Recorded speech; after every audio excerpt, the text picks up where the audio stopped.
relative matters after giving a little credit and respect to our sponsors. So we'll do that first and then come back and get into the various topics on the table today.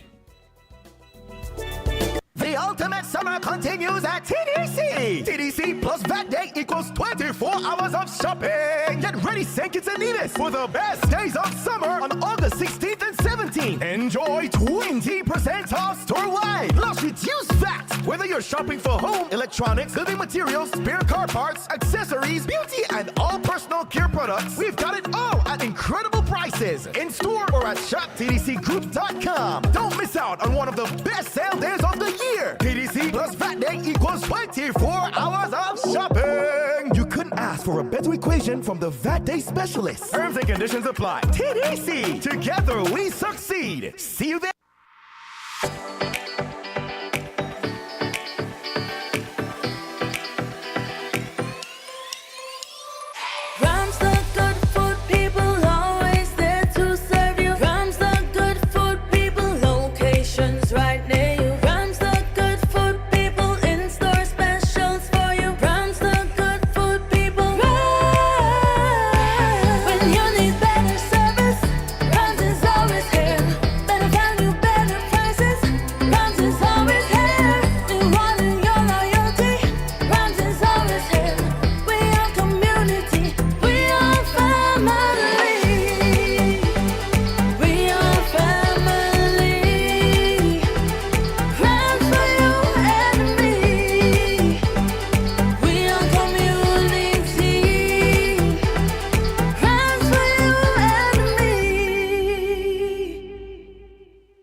Once again, good morning to our viewers and listeners out there.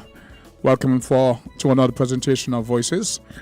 We want to start this morning with something that's of vital importance as it relates to the weather. Let me read something that I have here. It says, key message for potential tropical cyclone 5 and the advisories for as of 3 to 5 a.m.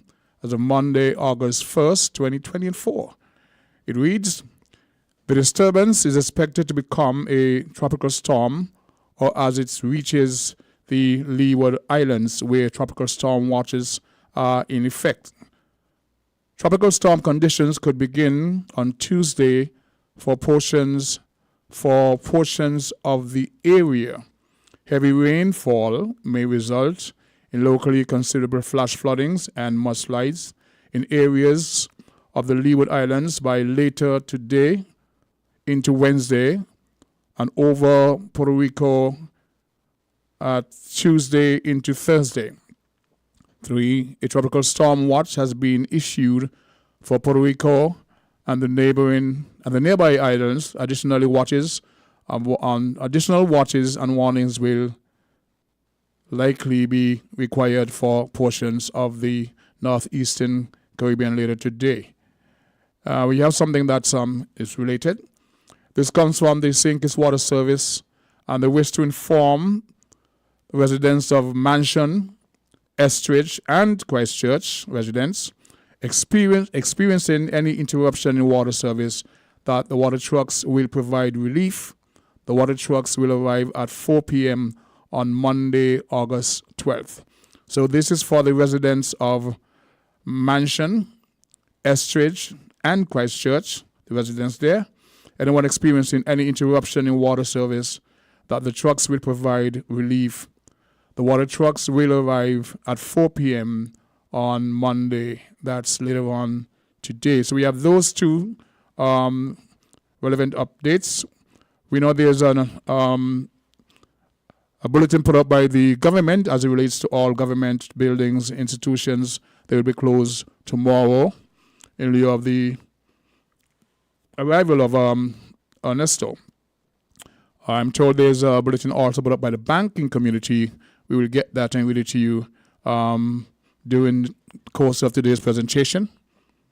Okay, so that's the weather update at the moment. We'll continue, whether it changes or not, to keep you updated as to what we have here at WINNFM. Okay?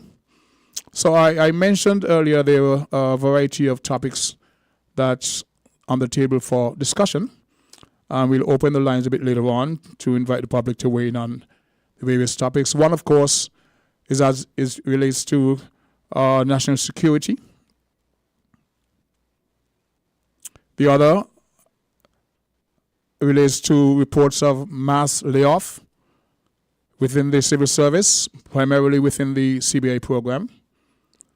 We'll address that and more. So folks who are listening and they have any opinion, they want to deal with this, we will be happy to entertain any discussion pertaining a bit later on. Now, let me delve into something here that's I think is also of vital importance. On Friday afternoon, I got a call from Melissa. We call her Butters. She's a background vocalist with the Legends Band. She called me to extend condolences on the passing or loss of one of our fellow Calypsonians in the person of the late Constantine Edwards, Lord Black, Buffalo Soldier, etc. And it was at the end or the culmination of a search for his person that ended rather sadly. He was missing from the 1st of August, where it is said that he walked away from his residence in the Saddles area. When I say his resident, he was resident there. It's a home for persons of, I think it was 76 thereabouts. So that was sad news. And it brought to mind an incident that took place about 3 months prior. Now, I don't have any relevant information as it relates to the search parties for cons, but I know persons from that area went out in search parties time after time. And the indication that having walked away, he would have met his demise, having fallen into what we call a gut, and was unable to get out of that situation. But I want to refer to what happened to Ada Ward. And she's a mother of one of my nephews, Mr. Hewlett Ward. We know him as he's drives the bus route going west. He drives a blue bus with a thing marked Properting. That's Hewlett Ward, my nephew. His mom went missing just roughly about 3 months ago. It was known that she suffered from dementia. She actually lived at home with one of her daughters. But despite of the best efforts to monitor her, she walked away and went missing for 4 days before she was mercifully discovered at the foot of a nearby mountainside. Mr. Ward and his family express eternal gratitude to all those who assisted in the search party, with special mention of one Inspector Keynes. We know him as Special. I don't know if that's his ranks but he was known as Inspector Keynes. And the many members from the fire and rescue services. But what, to his mind, made all the difference in locating his mother was the professional assistance provided by 2 search and rescue dogs and their handlers provided by Ross University School of Veterinary Medicine. He said they had combed the area over and over for days on end, even to the point where she was actually found. They had passed that area several times. On the day she went missing, someone saw her actually in a place called Sani, up in Sandy Point above the Boaks estate, and had a normal conversation. Now, he knew that she was a person who worked in that area, so it wasn't anything strange to him. Later on, when he discovered that she had gone missing, he said, had he known, he would have, acted accordingly. So the search parties went out. The Community came up to the numbers, they searched the area. And Hewlett said he didn't sleep, except he was by his dinner table, little cat naps, he didn't eat, he really concerned, understandably so. But they went out time after time, they had the police with them, they had the various search parties, those from the fire and rescue, they really were diligently putting in the hours. But he asked about the dogs, can the dogs assist? And he was told that the dogs that the government has are trained for drugs interdiction at the airports, seaports, and stuff like that. So they're not really trained in that particular field. But the conversation ensued that there was one or two down at the veterinary school. And so he sought assistance. But you had to go through a whole lot of protocol, to this department, to that department, to get authorization. Eventually, permission was granted. But these are animals that are trained, and they need special handlers there too, as we're told, 2 dogs, each having their own handler. You understand? Each of the dogs having their own handler. I tried to find out from him, what's the cost? He said he didn't know. But eventually, when they were given permission, this was on the 4th day, when the handler was available, they came with a dog. The handler is managing, and they took it to the home and gave the first dog an item of clothing, sniffed it. We see it on television in movies, and it took off, right? Heading in this particular direction. They searched for a few hours, and then the first dog more or less gave up because from what he learned, they can't extend too long in the heat, they get tired, and they have to be handled very, very carefully by the handlers. Then the second dog came on the scene. Within an hour or 2 hours, she was found. You know, fresh dog, whatever it is, that handler, they went, and he's crediting the rescue and survival of his mother due to the fact that this particular dog was able to track her location. You know what this makes me think of? I just realized that there is a big, I didn't realize this, there's a big hole in the detection protocol of the police, because this is just what just crossed my mind. You remember how they said they had found a boat, an empty boat with like items of clothing and so on. And stupid me thinking, oh, they probably have a dog. I said, I wonder if they thought of letting the dog smell some of the items of clothing, and then tracking, working out a logical, a logical path for escape, sort of, and then letting the dogs. So now I realize that they don't. You realize? Well, I don't know. I don't think they do, because you're telling me the dog's only trained for drug detection. Drug, yes. So it now points to them needing to have their own dogs for tracking. That's the point I'm getting to, right? Because understandably so, these dogs are costly. But when you look at the overall picture and the current state of affairs as it relates to many of us seniors walking away, I don't know if these dogs were applied in the search for Mr. Edwards. But he was gone for roughly 10 days, from the 1st of August until on the 10th, they were out. And so in the case of Ada Ward, she was gone for 4 days. Now, the fact is, she was a person who worked in the field, so to speak, in what they call a mountain ground, all her life, so to speak. And she was found in an area that she was familiar with. But Hewlett said that traversed that area several times before. And upon finding her, she said to him that the lady told me, don't leave here. He was showing a picture of herself. You got to have a picture, right? And he asked her, who lady? She pointed to the picture of herself and said to him, the lady told me, do not leave here. If not, I won't be found. Long story short, when they were able to get a picture of her mother, there was a striking resemblance, which is incidental. But the point I'm coming to, with the increasing incidence of our citizens, senior or otherwise, walking away, those already identified with dementia, and it's something that's becoming more frequent.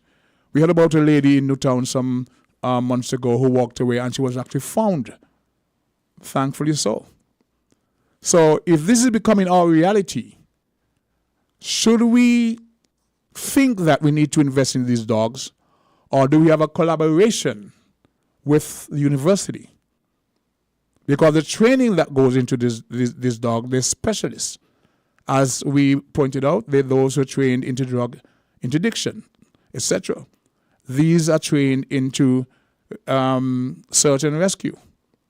It's an important question to be answered. Would we have the assistance of Ross University? Can we count on them? Is there a cost to this? Or do we need to invest in that particular? You might figure it's a one-off, but it makes the difference between life and death. In the case of Mr. Edwards, now say him again, I know nothing about what protocol we put in place. But we're thinking maybe if the dogs were involved in that, at whatever stage, we would have a different outcome. You know? Because they were searching for 3 days. When he sought assistance, he asked the question, what about the dogs you have? And he was told, they are not trained for this. They're trained for drug interdiction, which is a very, very, very important thing in terms of crime fighting. You know, but we have to now look at broadening the scope in addressing these situations. So there's that. There is that. And of course, condolences goes out from WINNFM and all concerned persons to the family and friends of Constance Edwards, a renowned. And I was thinking about his legacy in terms of people say that his legacy will live on. There are people like yourself, Jamster, who can help to continue his legacy. I think I had a question from management asked me what was the name of his show. And I thought it was when he was here. I was thinking about when he was at ZZ. We had National Showcase. Jazzy D is doing her best to, you understand? The late, great Uncle Mickey Stokes was doing that. We have a library of local music, treasure. And he was one. He was known for that. People around the world, those in SK and diaspora who was out there, could depend on Tuesday night to get National Showcase. Right? Later on, there was a problem with it. Because one time I was speaking about Mick Stokes coming on to do an interview. He says, we don't know because every Tuesday night now, Prime Minister Harris is on. So that spotlight was hijacked. Every Tuesday night he was on. So it was after he was done, people got little snippets of what was left of the program. Cons went around the clock sometimes. You know, it's sad that that time frame was hijacked for a political platform. But as I said, if you really want to honor Con's legacy, the many DJs, presenters out there need to take a page from his leaf, from his book, and see what they can do to make sure that the legacy of the local artists, as he did, was honored. I have formed the opinion years ago that Constance Edwards was solely responsible for King Arrow's Arise getting the popularity he did. He drove that song 24/7 to the point it became a national consciousness. Arise, arise. It was Constance Edwards, I know within myself, based on how I know he really, really honored the song and played it time and time again, that gave it the prominence that it now deserves. I think we can pause now for a few words from our sponsors, and when we come back, we address another topic. Found the sound, 98.9.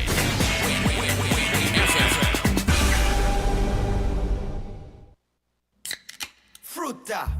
Fruta full of vitamin. Real fruit juice. Not full of vitamin. Pop open the goodness, just dive in. Fruta every night, fruta every morning. It's the amazing taste and quality in fruit juice you've come to know and love. Anytime, anywhere, any occasion. Fruta is your tastier, better, healthier choice.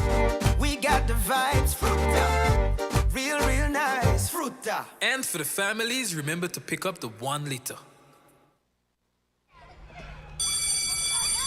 That's the familiar sound of the school bell ringing to let you know that class is in session. Listen up, class. Let your parents know that the place to shop for your back-to-school essentials is the TDC Home and Building Depot in St. Kitts and City Drugstore Nevis Limited. Get up to 30% off backpacks, notebooks, pens, pencils, school bundles, printers, and more. And while they're there, be sure to have them ask about the tech tools for teachers so we can help you achieve even more success. And remind them about Flash Sale Fridays, when you can receive even more savings just in time for the new school year. Now you know. See you at TDC Home and Building Depot and City Drugstore Nevis Limited. Class is now dismissed. Terms and conditions apply. See stores for details.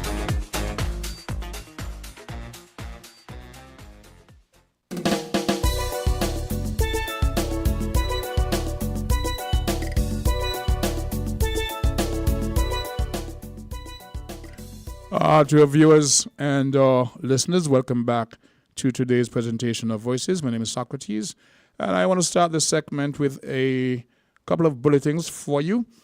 The first is from the Bankers and Financial Service Association.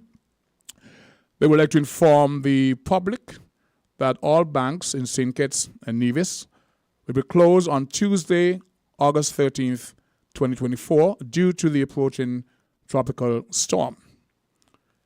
The safety of our employees, customers, and the community is our top priority. Our ATMs will remain operational and online. Transactions can be completed as normal. I hope it is not everyone on the bank later on, and later on you find you go there, all the cash from the ATMs are gone. But of course, it's a precautionary measure that has to be respected. So those who need to go to the ATMs, don't want to go in the queue in the bank, they can do their transactions now or tomorrow, whatever. They will be open, but the banks themselves will be closed to the general public. Then we have an item from the St. Kitts Electricity Company Limited. They wish to inform the public that its offices will be closed on Tuesday, 13th August 2024 due to the passage of Tropical Cyclone Ernesto. Our offices will be open on Wednesday, 14th August. During this period of closure, bill payments can be made online by signing up for eBiz at www.ebiz.skelec.kn. That's signing up for bill payment online via eBiz, that's E-B-I-Z, or some people say B-I-Z, at www.ebiz.skelec.kn or through the St. Kitts and Nevis Anguilla National Bank, Republic Bank, and First Caribbean Bank portals. So you have options to pay your bills online through Skelec, but the offices will be closed tomorrow due to the passage of Tropical Cyclone Ernesto. So bear that in mind as you approach tomorrow. So there's that. Okay. We want to open the lines for anyone who wants to calling and joining on any topic. I want to touch on what I've been hearing or reading about the layoff of many civil servants, some notables, and there are many, many questions. I don't have the answers, and we know in today's world you can have lots of stuff that's not really authentic. You have to check your sources, but I'm trying to find a publication that spoke about a number of layoff of our nationals, those from the civil service. We hear some 20 employees have been sent home from the CBI program. We're hearing that other persons from the health department, from the Ministry of Health, otherwise have been sent home. I can't find that publication at the moment. But there's things that are happening, and then we have the nastiness of crime. The increasing, I would say escalating murder rate that much folks would not rather deal with, but is at the forefront of our awareness and something that we just cannot ignore, we ought not to ignore. I heard a discussion about a call that mothers dread. They dread getting that call about their sons or daughters' loved ones being gunned down.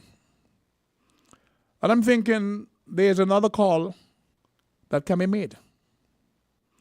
There are people with vital information that can assist with the crime situation. We hear this popular idiot about snitches get stitches and all that. But it's I think it's a two-way street to a very large extent. If you have information that you can share with the authorities, because there are people who know. Before I came here this morning, I was at the circus, and there were two young ladies discussing, and they're saying, what happened in Nevis with the murder of a young man who was shot dead in front of his child? That can't end so. The people, them don't say they're going to retaliate. So if somebody knows who the people are, who plans to retaliate, make that call. Make the call. So that you will not be on the receiving end of a call about your family member being gunned down. You know something, say something. There are no two ways around this. These are nasty things that are happening, giving us another black eye at a time that we thought we were way past that. Whatever the motivations behind this. And the many persons who don't want to be on the receiving end of that call that your son or your daughter or your father, your brother, your sister is the latest victim. You can also make a call. I would say it's a very small percentage, that particular demographic. It seems to be there's a culture of retaliation, whatever would have started it. There seems to be a culture of retaliation. I saw a clip last week of a robbery down at the Chinese store across from the Social Security building. It seemed as if the person just boldly walked in, hi there, just walk in with a mask over his face. Gun out, and just rob the guy as cool, as casually as can be. The other shoppers just skittered away. As cool and as casual. We talk about between KFC and Social Security and the Chinese building, the grocery. Cool, calm, high day. Fellow walking. That culture that we will, I don't put something over his face, but that culture we've allowed to intimidate us to the point that me see way back in 1995 when we had the first change of government after the PAM went into Labour Party. I wrote a song. It was called A New Policy. The thing was, don't speak out. One chorus. Man getting shoot in your mouth. If you speak out, you might be the next casualty. Right? If PAM was in, so-and-so would be happening. But now the new policy is to see and don't see. And that has been inculcated into a culture. We don't want to be involved. I had a conversation with a young lady who told me that the police was after her to give evidence in a murder thing because she was there. She saw it happen. But she just refused. She knew who the party was. They actually pick her up, and put her into witness protection. But as I understand, the perpetrators confessed. So she didn't have to go and give evidence, but she was adamant she have 3 children and she wanted to be around for them.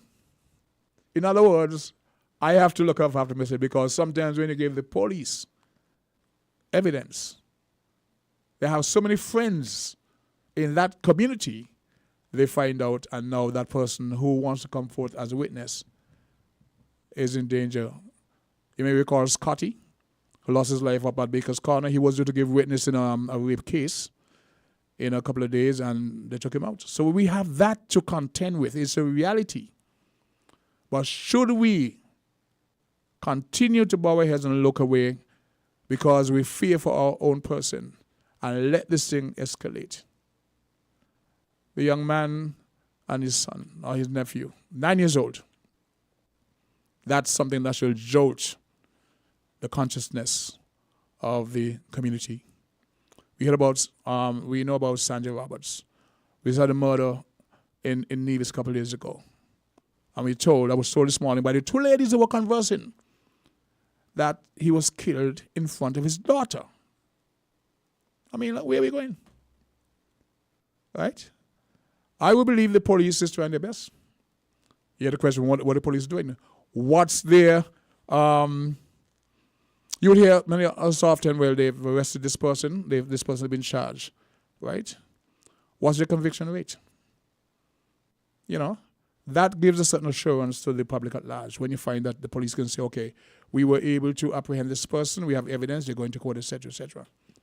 We need a break. We need a break from this. All right? And so what do? We've had marches before. We've had the church, the clergy and the CIC and people out showing concern before. We've had candlelight vigil after vigil.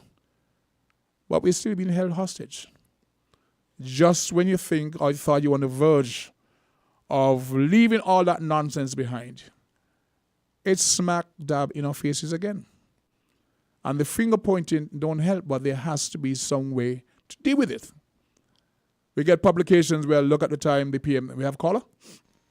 Okay. Leaving all that nonsense behind. Good afternoon. Good afternoon to you, sir. We are still in the AM, but that's okay. Sorry, good morning. Because I'm trying to multitask at the same time. Sorry about that. Not a problem. How are you doing, sir? I'm blessed in Jesus' name, and greetings once more in the name of Jesus Christ, the only Savior of His chosen, His elect sinners, to save them from their sin and from hell, and the second person of the eternal Trinity. Now, amen. Amen to that. Amen. Always. Amen. Now, concerning the crime that I've always spoken about, when I do have the chance to do so by the grace of God. Mm-hmm. As always, Socrates, we will not be solving our problem, any of them, until we first turn to God. And it starts with the churches. Irrespective of what people think, it does not start with the government. It starts with the churches. Because, one, at the very least, the overwhelming vast majority of the religious leaders today, whether you call them ministers, elders, deacons, priests, pastors, whatever you call them, they are not biblically qualified to hold any office in the church. And because of that, they are not teaching the people, including the politicians, they're not teaching them correctly what the Bible says. And because they're not teaching correctly what the Bible says, because they are not qualified to be in the positions that they are in the churches, the politicians and the people do not know how to deal with crime properly. Okay, from what you know, how do we deal with, from what you know, with your experience with the Bible, how do we deal with crime properly? From what you know. Yes, from what I know and what I have said over the years. One, you need, like I said, first you start with the churches. You need proper qualified men in those religious leaders' position and roles in the churches. That's number one. You start with the church. Judgment must first start at the house of God, according to the Bible. Secondly, of course, you need them teaching the Bible properly and letting the people them know that who you choose for your government This is how the Bible says you're supposed to choose them. Men who fear God, men who are filled with the word of God. You're saying that the church is responsible for electing the political leaders? No. There should be a part of it, the system, but the church is responsible for teaching the people correctly what the word of God says, including what the word of God says about government and who should be in government and how they should be get into government. The biblical But qualifications. don't the populace elect whom they want to serve as their leaders? And that's the problem. Why is it They a problem? elect who they want to serve for the wrong reasons. And that's the problem. And that's why we ain't going to be solving our problem, because we need to learn from the Bible. With the church is teaching from the Bible how to live in all areas of life, including how to live in the church. If you're in government, what type of person you ought to be, and you need to learn what crimes should be punished according to the Bible and how they should be I punished. think it comes down to one's And do it. individual responsibility. Not the church, not the leadership. Because there are laws. You would have gone to Sunday school, you would have learned certain morals, and etc., but there are laws that you have to obey to make that society work, irregardless of who the leaders of the countries are. So it comes down to your own individual involvement and responsibility, accountability. But an unregenerate heart expresses itself. That's in a many personal different choice. ways. That's a personal choice. Well, but an unregenerate heart cannot act in ways that are best for society. Non-Christians cannot act in ways that are best for society because they are slaves to sin. And this is what the churches need to be telling people, and to repent of their disobedience to the word of God. But we hear it being preached every Sunday. Do you remember? I don't want to keep you on the line too long because No, that is not being there are preached. times I'm when sorry. people call and say, well, the lines are free and they really can't get in, and then they curse me. But quickly, do you recall the model of Pastor Connor? If I recall what? The model, the way he taught, the way he operated in his community, Pastor Connor, William Connor. Dr. William father, Connor. Yeah, the father. Dr. William Connor. Do you recall the model? Not the father, the founder of Antioch Baptist Church. Yes. Do you recall the model? Yes. No, I do not know. I know very little. I've heard very little of his mother. I heard very little. Did you hear him going into the bands during the carnival time and getting out his members? People still speak about it with respect. But people will do what they want. Even though he taught them from the pulpit, they formed themselves in the bands. He went there for them. Okay, but it need more than that. For example, did he taught the kind of people that should be in government? I don't know. People? What I'm saying, irregardless of the teachings we get, we will digress and do what we want. But I'm going to tell you something else as well.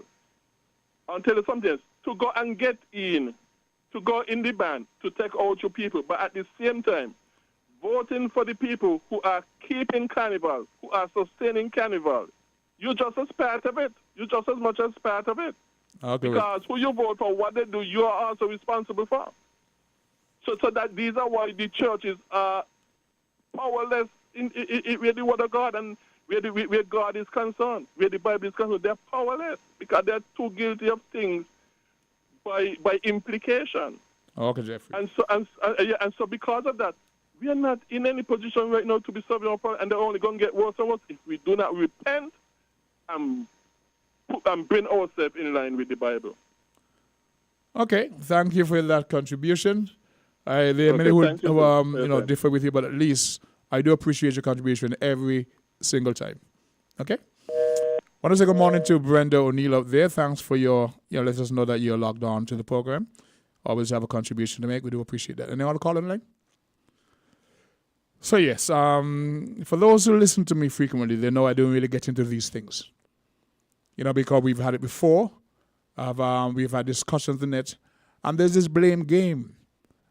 When this administration was in, they were able to bring certain interdiction. This one came in and promised and so on. This is not the time for that. And some will say, well, they ain't now, and normally when this happen, this is not going to help us at all. At all. Right? Some years ago, and this is a funny note, they thought, well, PM Douglas was asked about the crime rate in St. Kitts. And he said to the person, well, we don't kill tourists here. I can't laugh. I still have my little cool thing going on here. And he said, we don't kill tourists here, which is a fact. But these are the realities that we go through. Now, I think I just found the article, lost it now, that was dealing with the layoff from people from the civil service. Let me deal with the government thing again. Come on. You know, with this. Government on high alert as Tropical Storm Ernesto threatens St. Kitts and Nevis. All government offices set to be closed tomorrow, August 13th. The government of St. Kitts and Nevis has issued an urgent directive to all permanent secretaries and heads of government department in preparation for the approaching Tropical Storm Ernesto. In a memo from Dr. Marcus L. Natter, Cabinet Secretary, dated 11th August 2024, government officials have been instructed to secure all critical documents, equipment, and supplies immediately. Forecast indicates that the tropical system expected to intensify into a tropical storm Ernesto could directly impact the Federation by the morning or afternoon of Tuesday, August 13th. As a precaution, all government offices will focus solely on storm preparations on Monday, August 12th, 2024, with staff advised to dress appropriately for that task ahead. And this brings me to the fact that the Icons of the Sea that was due here tomorrow has also cancelled its visit to the Federation.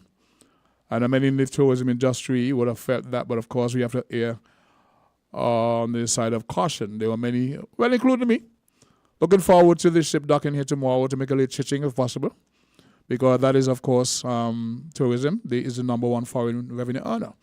And it also goes to the fact that we have to realize we can't take everything for granted. We're now in August. Earlier on in the year, I would say about 6 weeks ago, Mr. Abdiel Samuel and a person from the Met Office were here to let us know that this hurricane season will be more active than previous ones. He indicated that normally we get an average of 11 hurricanes named systems per season. This year, he indicated there will be about 22. And we started the season with the very first one. Early in the season of July, it was actually a Cat 5. Since then, we've heard about this, that Debbie. Now we are looking at the potential of Ernesto developing into a serious system. So one has to look at that when we look at our tourism product. We know some years ago we had some major hurricanes that totally destroyed the docking facilities at Port Zante. So fingers have to be crossed. We also know that normally it's around September that the major hurricanes do their impact on the region. And so we are still in August. Bear in mind, as it was stated by Mr. Abdiel Samuel, that we'll have an increase in the numbers and frequency of the hurricanes, right? So there is that.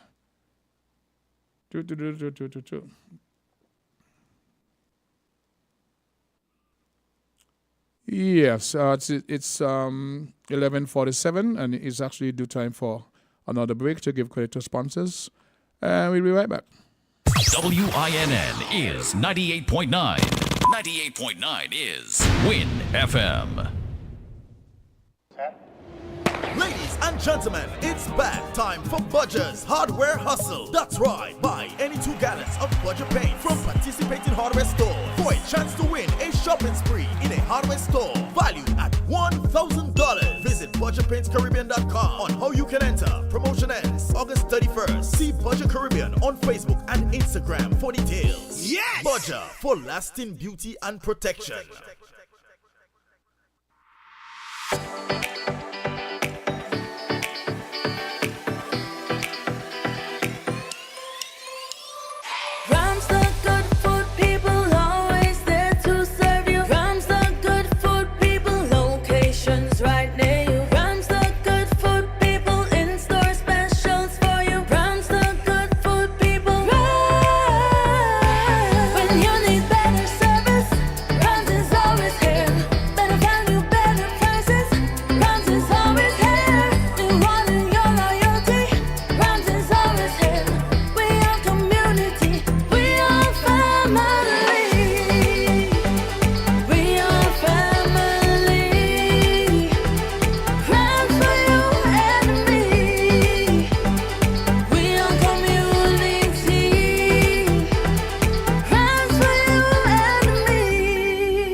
Okay, we're back.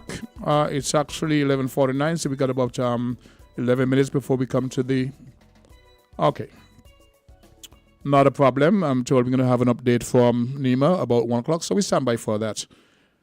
In the meantime, we're talking about what's happening around All Ill Federation, what I call my double slice of paradise, and we are in a state of... August is a happy month. It's when we normally celebrate our emancipation. We've had, speaking about which, we've had the, well, it's supposed to be a happy month. We're talking about Carnival, right?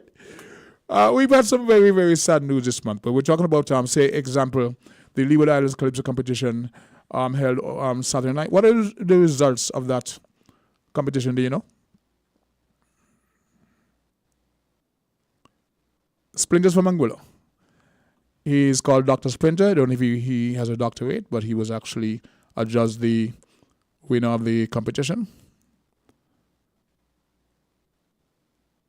I think the mighty Dow from St. Martin, he would have placed first runner-up. And the defending monarch, the voice, the bear, he placed third. I watched a bit of it. I was between watching and... I got a bit of it. I saw a clip this morning from Murray, from Nevis, Calypsonian, and he said words to the effect that he understands that the King Astro did not place in the competition, but he believed he would have done his best. Yeah, from the voice to the beard the voice.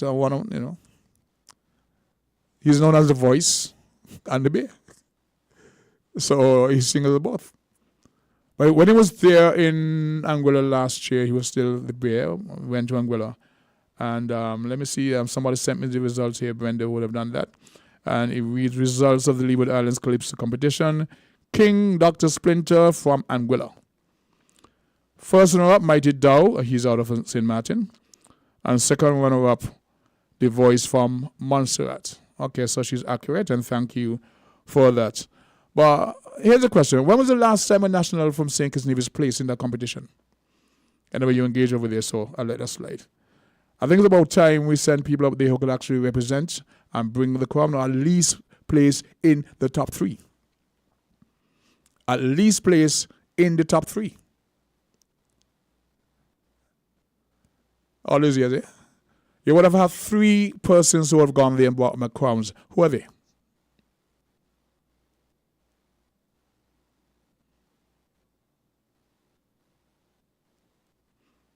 Well, Richard didn't represent St. Kitts. Yeah. The Ayatollah. The Ayatollah, when he went to represent, he was representing Nevis as the monarch. He was then the cultural monarch. But the 3 persons who would have gone and placed would have been the Ayatollah, King Cummins, and myself. It's a matter of pride to go out there and deliver. You go out there. 1st of August, 1834 was a Monday. And so we commemorate that day. It's normally the first Monday. Some people celebrate the 1st of August. So yeah, but we don't need all this negative stuff that's hitting us. We have to deal with the natural disasters. Hopefully we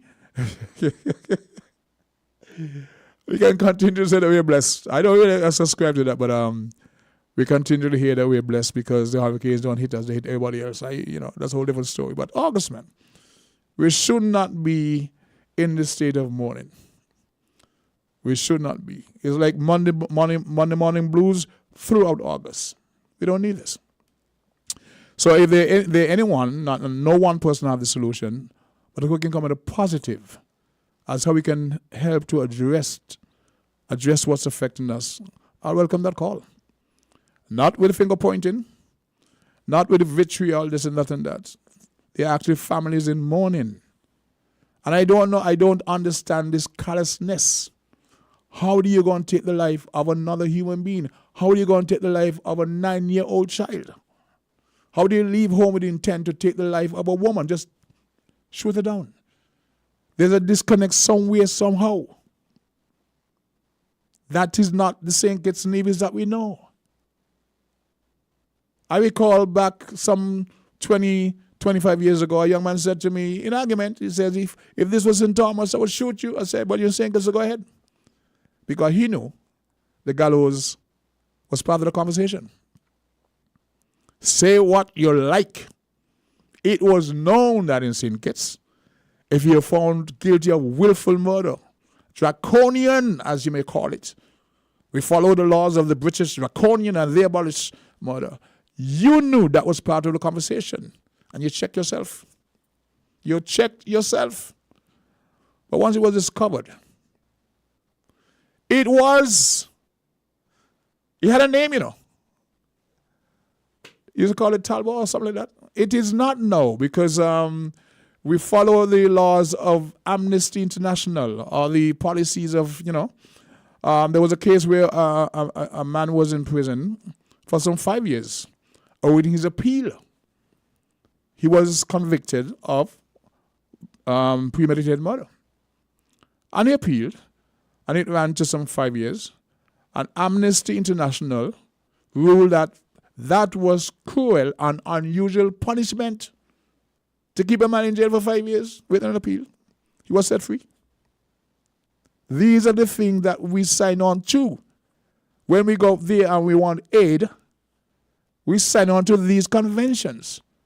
And so we are told that the gallows, and I did a song some years ago about killing people to prevent them from killing people. We used to do that. We used to hang people, which kill people, to prevent them from killing people. But it's the reality of the times that we live in, where you find there's a mindset that has no regards of taking another human being's life. Back then, it was a reality. It was known that once you were found guilty, you face the gallows. And that was a major deterrent. Say what you like. Who don't like my position, it doesn't matter. We're talking about the reality of the times. And then we watch it gradually change. Talbot was the name of the gallows. You had a name? Talbot. I recall when I was a kid, there was a hanging of a man. He was from Newton Ground, and he had killed somebody. He was known as Big Bob. And there was this whole feeling of a funeral across the nation. The morning at 8 o'clock, when he was executed, everybody knew. It was this quiet sadness. But it was a reality. Everybody knew. I know of persons who face the gallows. And it brought a sense of dread. And that is why that young man could have said to me, if this was St. Thomas, I would shoot you. And I said, well, you're saying kids do it? Because here how it was. Rain? Yeah, we have an indication of heavy rains outside. When I was coming up from Sandy Point this morning, it was really overcast.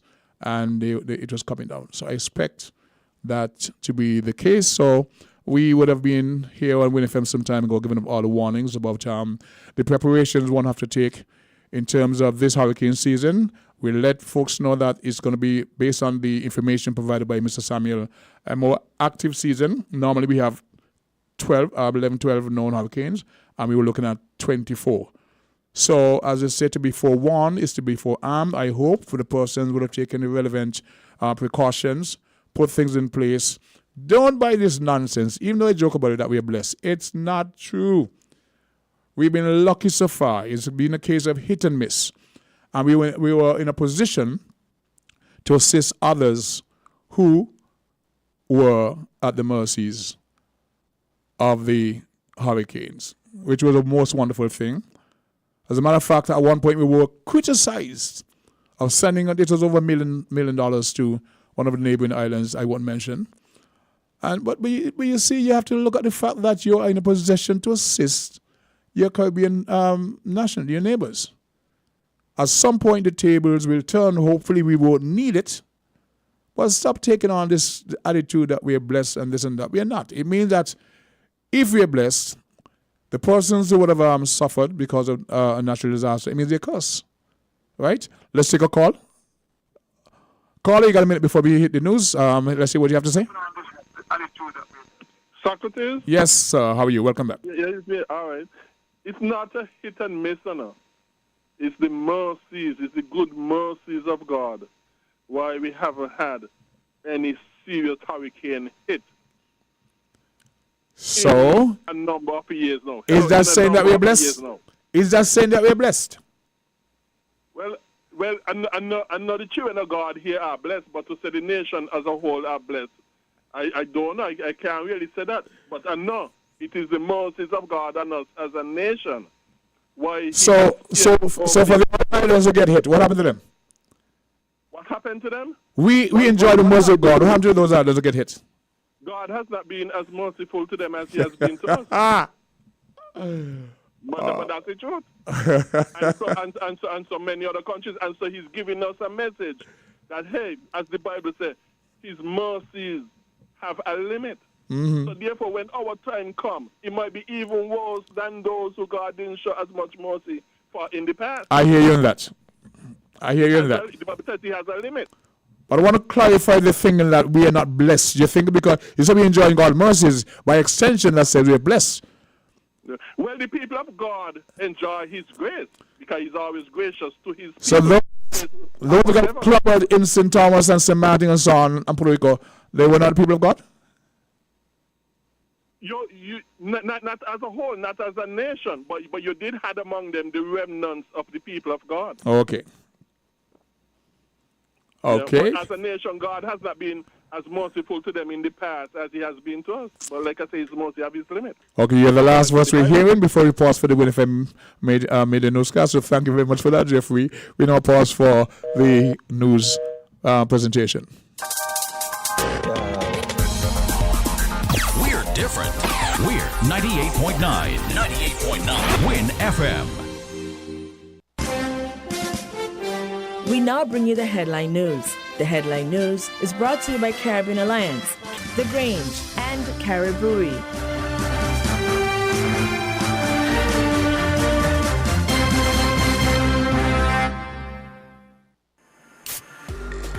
With over a century of perfection behind the Mackeson name, a smooth blend with perfect balance and richness, it's no wonder Mackeson Triple Stout has a legacy of perfection. Enjoyed the world over. Introducing our new look with the same great taste. Mackeson. All hail the king. Please drink responsibly. Did you know that the Grange Healthcare Facility is the first purpose-built, non-governmental healthcare organization on St. Kitts?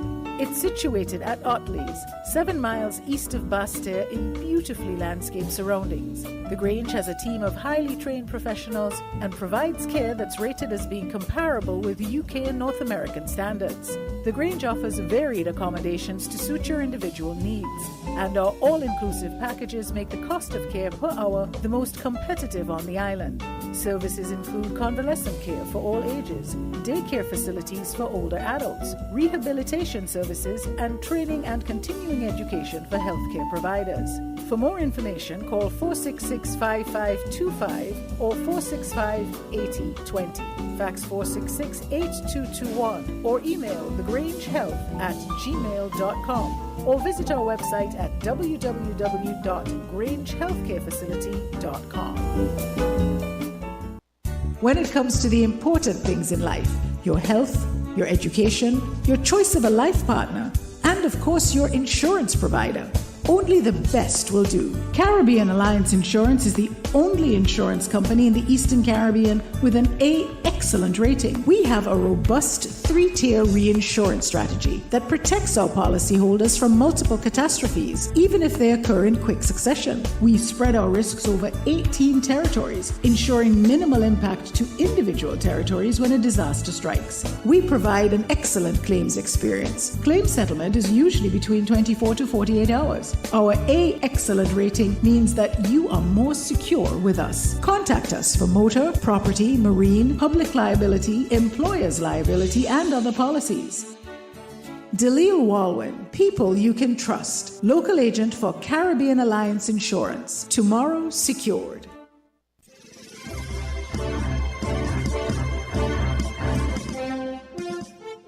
With the Win FM headline news, I am Yulana Weeks. Featuring locally, St. Kitts and Nevis under a tropical storm warning. International Youth Day focusing on technology and youth. Pam criticizes the National Security Minister for handling of crime situation. The details and more straight ahead.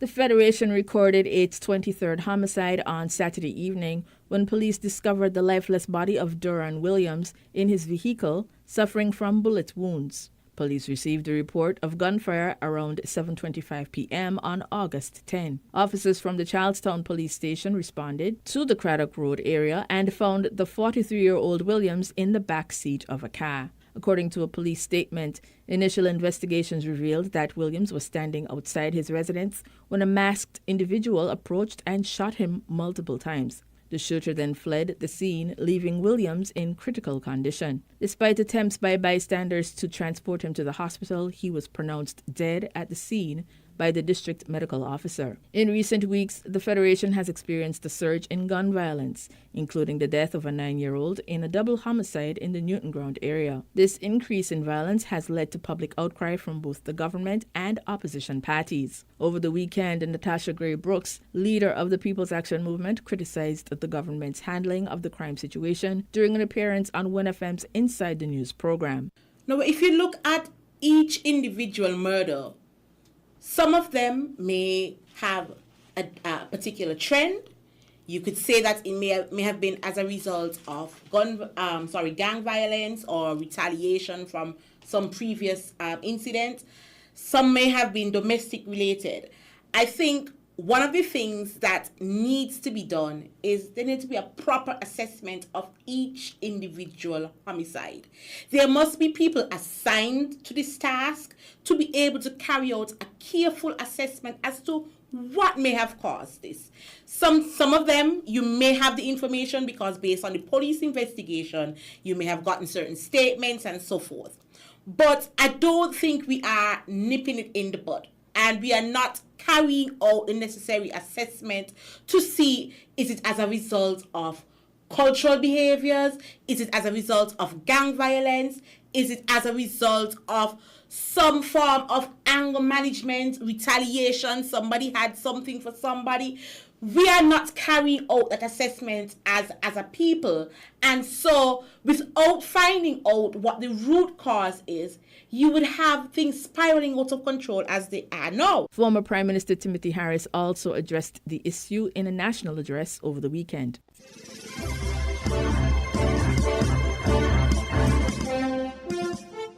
The Federation is now under a tropical storm warning as a disturbance in the Atlantic Ocean approaches the Caribbean region. According to the U.S.-based National Hurricane Center, the government of Antigua has upgraded the tropical storm watch to a tropical storm warning for Antigua and Barbuda, Montserrat, St. Kitts, Nevis, and Anguilla. Additionally, the Netherlands has issued a tropical storm warning for Saba and Statia, while France has done the same for Guadeloupe, Saint Martin, and Saint Bats. These warnings come as environmental conditions are becoming favorable for the disturbance to develop into a tropical storm. The NHC has forecasted a 90% chance of this development occurring within the next 48 hours, with similar long-term probability with Tropical Storm Ernesto forming. As of 11 a.m., the disturbance was located near latitude 15.1 north and longitude 55.6 west, moving westward at approximately 26 miles per hour. The NHC expects the system to continue moving west to west-northwest with a gradual decrease in forward speed over the next few days. Michael Brennan, director of the NHC, gave his forecast. Good morning, everybody. This is Mike Brennan here at the National Hurricane Center. It's just after 11 a.m. Eastern Time on Monday, August 12th. Coming on this morning to talk to you about potential Tropical Cyclone 5, a system we've been monitoring out over the tropical Atlantic that's racing westward quickly toward the Leeward Islands and is expected to become a tropical storm as it moves through the islands tonight, and then be a tropical storm as it affects the Virgin Islands and Puerto Rico as we go from Tuesday into Wednesday, and then expected to become a powerful hurricane as it turns northward across the western Atlantic. But let's start off with what's going on this morning. The system right now doesn't have a well-defined center of circulation, so it's not yet a tropical depression, but we are expecting it to become a depression within the next 12 hours or so, and then a tropical storm within about 24 hours. The system is right now located about 435 miles to the east-southeast of Antigua. It's about 730 miles east-southeast of San Juan, Puerto Rico. It's moving very quickly toward the west at about 26 miles per hour right now. The maximum sustained winds are about 35 miles per hour. As the system is organizing, you can start to see on the radar mosaic here from the Barbados Meteorological Service, you can see the shower and thunderstorm activity increasing to the east of the Leeward Islands, and you'll start to see the rainfall rates and those rains move into those islands as soon as later today, continue through tonight, and then spread northwestward. And as you know, rain is one of the biggest hazards for tropical storms and hurricanes as they move across the Caribbean, contribute to the potential for flash flooding and mudslides, and we'll talk a little bit more about that in a minute. Let's look at the forecast for now. This is the forecast out through Thursday. We have the system again moving quickly westward, with the center of the system moving through the Leeward Islands overnight tonight and early Tuesday, and then starting to turn northwestward as the forward motion slows down, and that'll take the center of the system across or near Puerto Rico and the Virgin Islands Tuesday night into early Wednesday, and then expect a northward turn to the north of Puerto Rico, with the system becoming a hurricane by Thursday morning. And looking out at the longer range time frame, we're expecting a northward to northeastward motion that will take the system have the system be in the vicinity of Bermuda by the time we get to early Saturday as a powerful hurricane, an intensifying hurricane at that time. So going to be a long duration event here. No direct threats to the U.S. East Coast, but we'll talk a little bit more about that in a minute, about the potential for surf and rip current danger that will develop later this week and into this weekend. So right now, if we take a closer look, we have tropical storm warnings in effect from Guadeloupe northward across the northern Leeward Islands, including St. Kitts and Nevis, Montserrat, Antigua, Barbuda, Anguilla, St. Martin, St. Bartholomew, and for the British Virgin Islands, the U.S. Virgin Islands, and Puerto Rico, including Culebra and Vieques. Everywhere in this area needs to prepare for tropical storm conditions within the next 36 hours. And because the system is not terribly well organized right now, those tropical storm force winds, when they form, will extend quite a far away from the center, and the track of the exact center could shift around a fair bit. So everybody in these areas needs to prepare for those tropical storm conditions. And in addition, the arrival time of those tropical storm force winds in the northern Leeward Islands could be early tomorrow morning, and then spreading westward into the Virgin Islands by Tuesday evening, and into Puerto Rico overnight Tuesday into Wednesday. Longer time frame, looking downstream to potential impacts in Bermuda, those could begin during the day on Friday.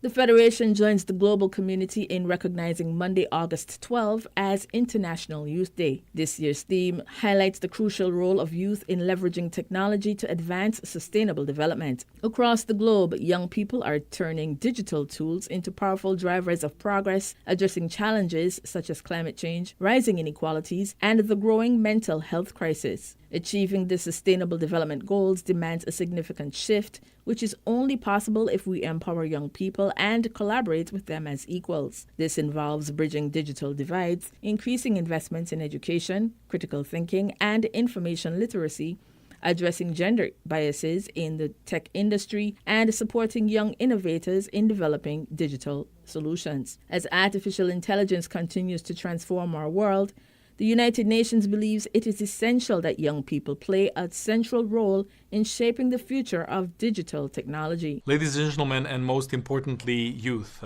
Today on International Youth Day, we celebrate the power of youth and the transformative potential of digital innovation.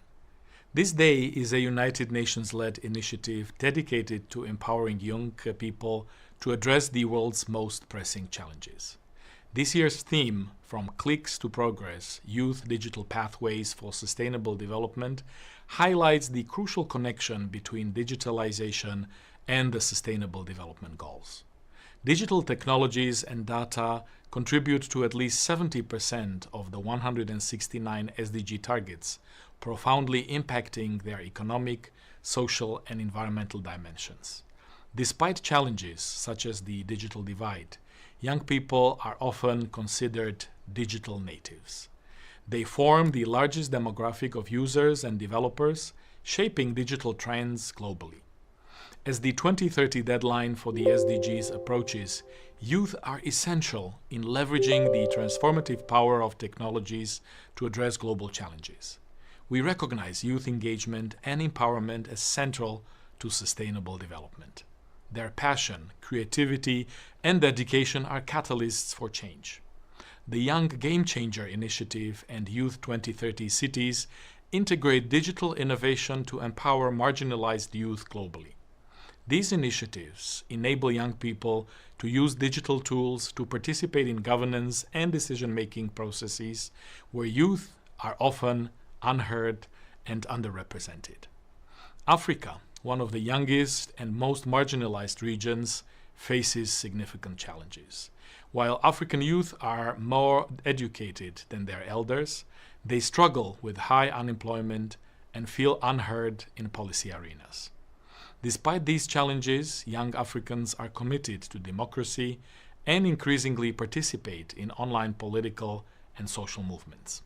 However, only 19% of young Africans believe their governments are performing well on job creation, highlighting the need for effective youth engagement in governance. As we celebrate International Youth Day, let us recommit to harnessing the innovative potential and leadership of our youth. Let us work together to bridge the digital divide and ensure that every young person can contribute to sustainable and inclusive development. We at UN Habitat, along with our Youth Advisory Board, are focused on the Summit of the Future, promoting youth and urbanization and integrated youth perspectives into global policy through the Declaration of Future Generations and the Pact for the Future. By adopting these frameworks at the summit, we commit to creating pathways for young people to influence urban policies and strategies actively, ensuring cities are sustainable, resilient, and reflective of diverse voices. I extend my gratitude to all who support youth empowerment and digital innovation. Your dedication is essential for creating a brighter future for all. Beyond today, I invite you to follow closely our youth programs, such as the Youth 2030 Cities and the Young Game Changers Initiative. In conclusion, I thank you who champion youth empowerment and digital innovation. Together, let us rise to the challenge and embrace our shared responsibility to nurture and protect our planet, leveraging the power of youth and technology for sustainable development. Thank you for your commitment.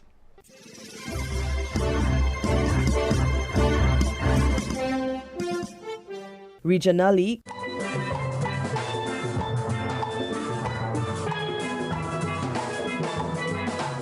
the melodic sounds of the national instrument of Trinidad and Tobago being played by Arima All-Stars at the Trinidad All-Stars Panyard at Duke Street in Port of Spain as part of celebrations for World Steel Pan Day on Sunday, August 11. Sunday's celebrations took the form of an ancestral walk by several steel bands to Whitford Square in Port of Spain from the Panyard of Trinidad All-Stars, who along with BP Renegades share the title of the 2024 Panorama Champions. The Office of the President posted a video on Sunday showing Acting President Nigel de Freitas and Mrs. de Freitas having attended the last day of the gallery hop in celebration of World Steel Pan Month 2024. Energy Minister Stuart Young, the chairman of the People's National Movement, said in a Facebook post accompanied by photos on Sunday that he is proud to be a Trinidadian as we celebrate this amazing musical instrument that, quote, is our national musical instrument and created by us, unquote. The Opposition United National Congress issued a statement on Sunday in which it said, on a day of national pride in the international calendar, the UNC proudly celebrates World Steel Pan Day, a symphony of rhythm, resilience, and revelation. However, the UNC said it also knows that the steel pan isn't just an instrument, it's an industry waiting to flourish. The UNC statement was accompanied by photos of opposition leader Kamla Persad-Bissessar when she served as Prime Minister from 2010 to 2015, including one during the visit of Joe Biden when he was the U.S. Vice President admiring a steel pan. In July, history was made in the House of Representatives when members of the government led by Prime Minister Dr. Keith Rowley and the opposition led by Mrs. Persad-Bissessar approved the bill piloted by Tourism Minister Randall Mitchell to designate the steel pan as the national instrument of Trinidad and Tobago. June Brown, TV6 News.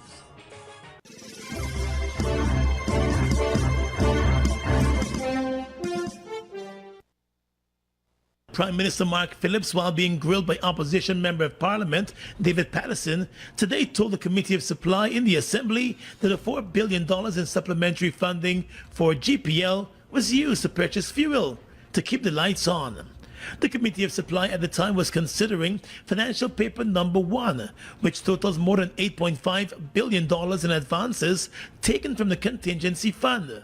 $4 billion from that money went to the Guyana Power and Light Company. According to the Prime Minister, the $4 billion was used to purchase 547,000 barrels of fuel at $34 per barrel. But MP Patterson pointed out to the Committee of Supply that only $3.6 billion was used to purchase fuel for GPL. The Prime Minister was asked to explain the spending of the remaining $400 million. Sir, we ask for disaggregation. Can the Honourable Member, once again, through you, sir, can he disaggregate it? This is the people's money. He's bought fuel. Disaggregate the other causes that he has stated there, sir. So basically, sir, I would like to know where these sums have gone. People would like to know. Honourable Prime Minister, you have a disaggregation. Mr. Speaker, we have no problem with laying over a disaggregated amount.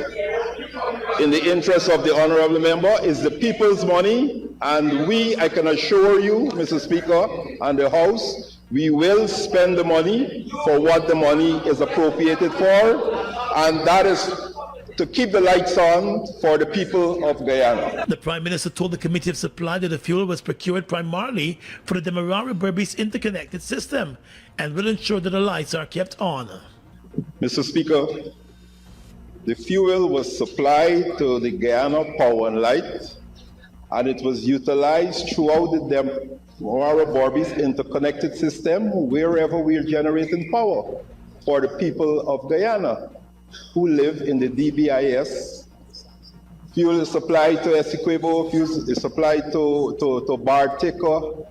Wherever GPL operates their generators, the money is utilized to supply fuel throughout and to cover all Guyana Power and Light operations. 6 months ago, GPL received $6.1 billion in the national budget. The Prime Minister said, though requesting additional money for GPL, the government has not increased the cost of electricity for citizens, noting that the rates remain at pre-pandemic levels.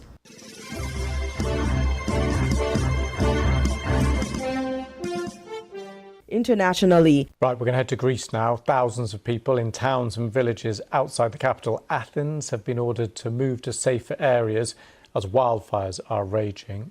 More than 30 have been put under control, but hundreds of firefighters, as well as water bombing planes and helicopters, are still battling a number of fires. Nick Johnson reports. The Greek capital. sweltering in temperatures nearing 40 degrees Celsius.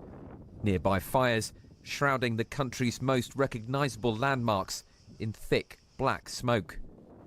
Dozens of fires have broken out across the country over the weekend. The Prime Minister, Kyriakos Mitsotakis, has cut short his holiday to deal with the crisis.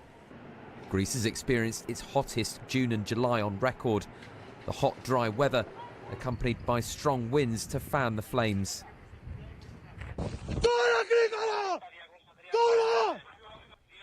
Thousands of residents have been told to leave their homes in the region north of Athens, including residents of the historic town of Marathon. And in nearby Varnava, police go door to door to get people out. While many have fled, some can't bear to leave. My family have all left, Yanis says, but I'm staying nearby so I can keep an eye on my house. The army has also been on hand to help. The situation is chaotic. Our military unit's been here from the beginning and we're trying to help the fire unit and the volunteer teams. We're surrounded by fire here. The night will be very hard. As night falls, fires continue to rage. Local farmers coming to terms with the loss of their livelihoods. The front of the fire is really huge and it's uncontrollable right now. Behind these mountains are all the olive groves. All the olives are burned. Hundreds of wildfires have broken out across Greece since May. Some scientists are attributing their frequency and intensity to climate change. And there appears to be no respite in the hot, dry weather over the coming days. Nick Johnson, BBC News. Let's speak to Theodore Yanaros now, fire meteorologist and senior researcher at the National Observatory of Athens. Thank you for coming on the programme. Thank you for having me here. Good afternoon from Athens. Can I just ask you first of all about the conditions right now and what we're expecting throughout the rest of the day today? Well, it's another difficult day today for Greece, for the Attica region and the wildfire that is currently active in the northeastern part of the Attica. We expect some very intense northerly winds that will exceed 60 to 70 kilometers per hour in terms of the speed. We also have these very, very dry fuels, which contribute to the rapid spread of the fire and also to the increase the chance of having spot fires and generating a very quickly expanding wildfire. Overall, I would say that it's another very difficult day, and the situation right now in terms of the fire spread and the fire behavior is extremely difficult from the point of view of controlling the fire. Okay. And were we expecting these? What were the conditions? Yeah, we were expecting those conditions. I mean, if we go back in the middle of the past week, we have been looking at the forecasting data, and there were clear indications that we were going to enter this period of, I would say, extremely dangerous fire weather conditions. And these conditions include, of course, the increasing speed of the winds, but also the fact that all over the country we have super dry fuels that we can attribute to the fact that Greece is experiencing a long-term drought. Even during the past winter, we didn't get any significant amounts of rainfall and snowfall, and this has contributed to both increasing the availability of dead fuels and now having fuels that are extremely dry and can support the rapid spread of the fire and even the development of extreme fire behavior.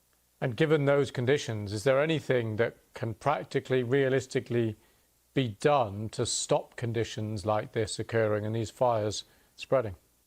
Right now, I would say that the priority is to identify the temporal and the spatial windows where the firefighting crews operating either on the ground or in the air could effectively and safely try to control the fire when we get a wildfire with such a large extent, because right now the fire has spread across a distance of like more than 30 to 40 kilometers, its fire perimeter.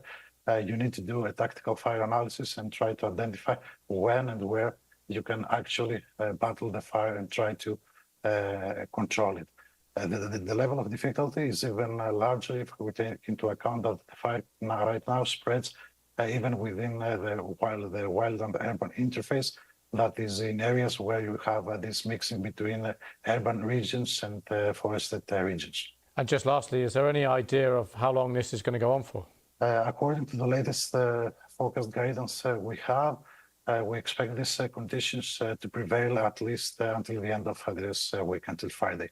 I mean, we're going to get these intense northerly winds across the warm hours of the day.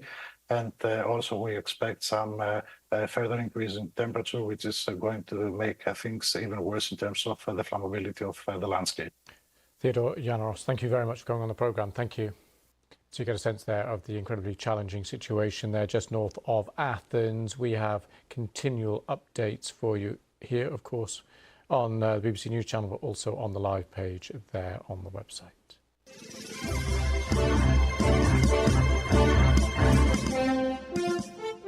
In the Gaza Strip, where Israel has killed at least 15 Palestinians since dawn on Monday.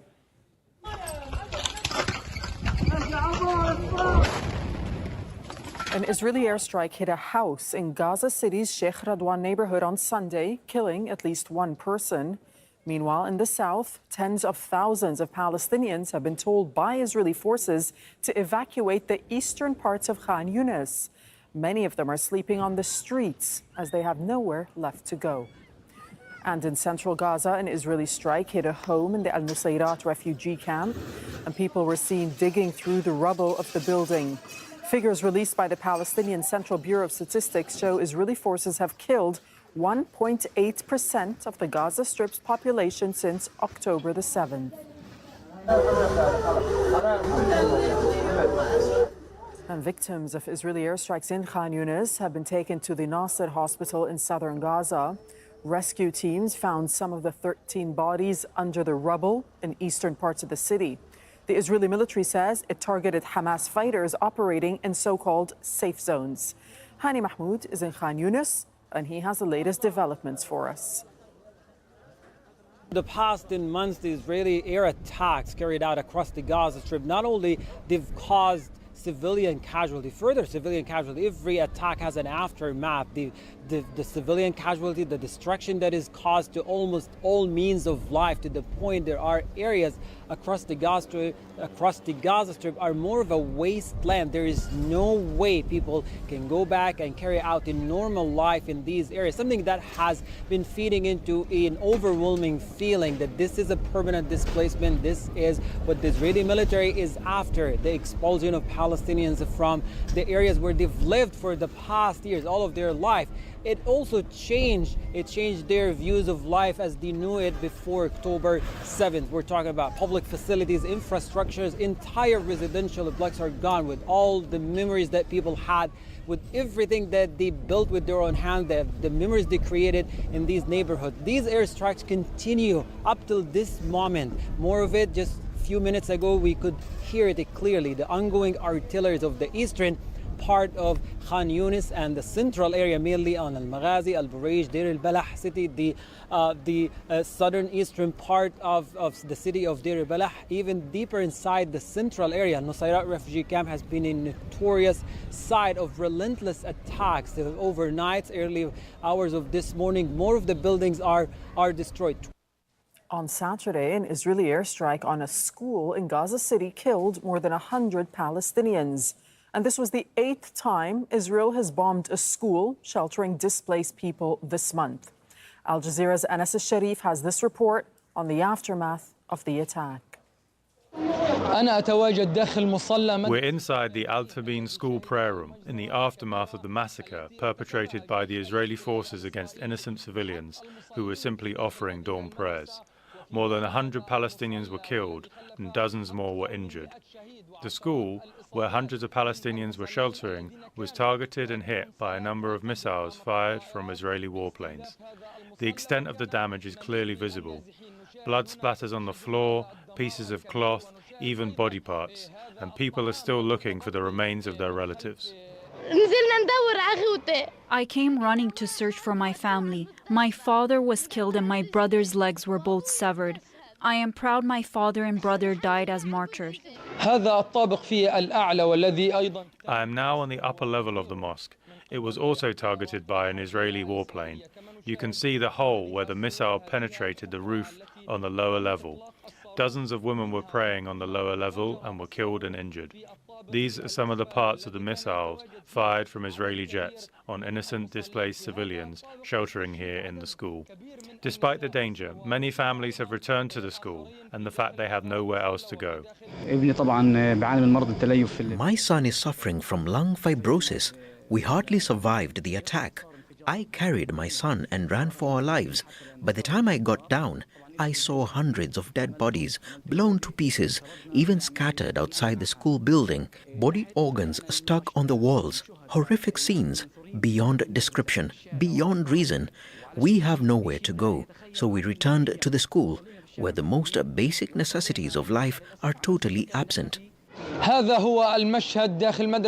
This is the scene at the Al Tabeen school, where displaced Palestinians were sheltering and the Israeli military committed this massacre.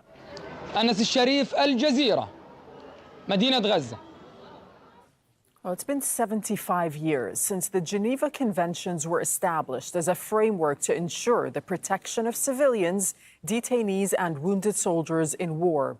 And the International Committee of the Red Cross, which oversees the conventions, says the laws have been widely ignored and are needed now more than ever. International humanitarian law is under strain, disregarded, undermined to justify violence. More than ever, the world must recommit to this robust protective framework for armed conflict, one that follows the premise of protecting life instead of justifying death. Today, there are more than 120 conflicts recorded by my organization. And while governments and media focus on destruction in Ukraine and Gaza, armed conflicts elsewhere take a similarly shocking toll. Violence in Ethiopia has claimed hundreds of thousands of lives.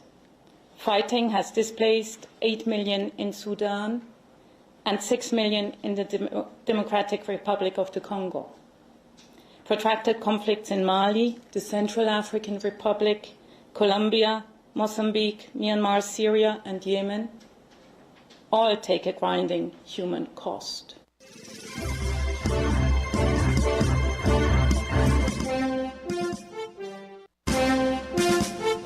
That was the WINNFM Headline News. The Headline News was brought to you by Caribbean Alliance, The Grange, and Cariboury.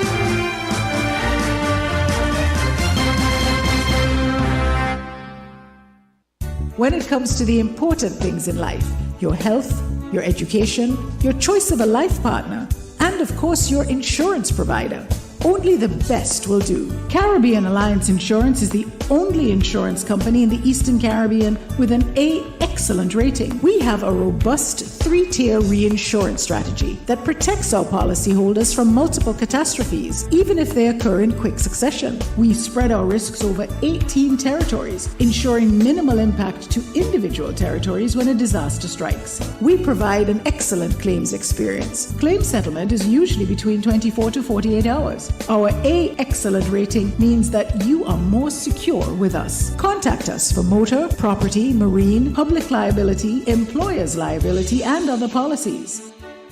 Delisle Walwyn, people you can trust. Local agent for Caribbean Alliance Insurance. Tomorrow secured.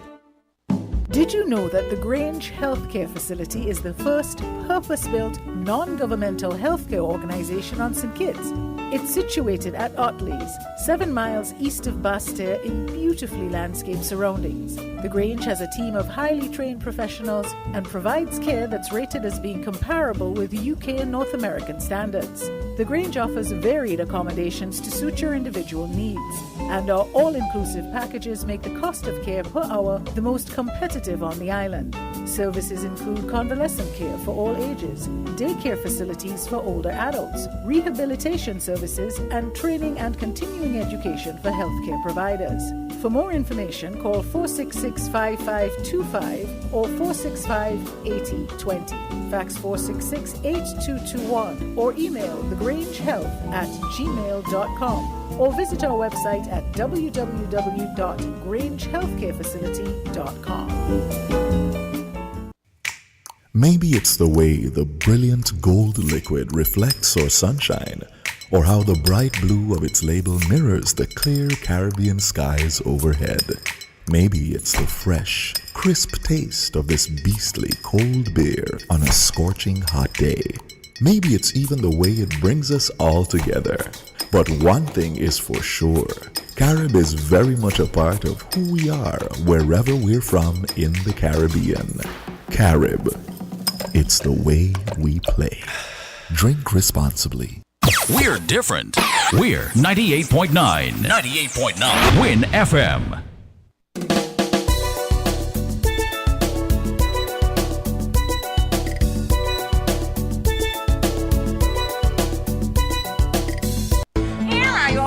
Value Mart IGA special. Running August 8th to August 21st. Now our Value Club Blue Tax specials. Essential everyday toilet tissue, soft and strong, $29.99. Essential everyday sliced cheeses, $8.99. Imperial margarine spread, $17.99. Sunny Delight smooth and tangy, $6.99. Breyers ice cream for the summer, $22.99. Bumblebee chunk like tuna, water and oil, $4.49. And now our very low weekly value deals. IGA Essential Everyday Mac and Cheese, $2.99. Hunt Spaghetti Sauce, $6.99. IGA Essential Everyday Salad Dressing, $10.99. IGA Essential Everyday Cornflakes, $9.99. Extra Liquid Detergent, $12.99. Ama deodorant, $8.99. Shop Smart, Shop Value Mart. Tell them in Spanish. Sea listo y haga sus compras aquí en Value Mart.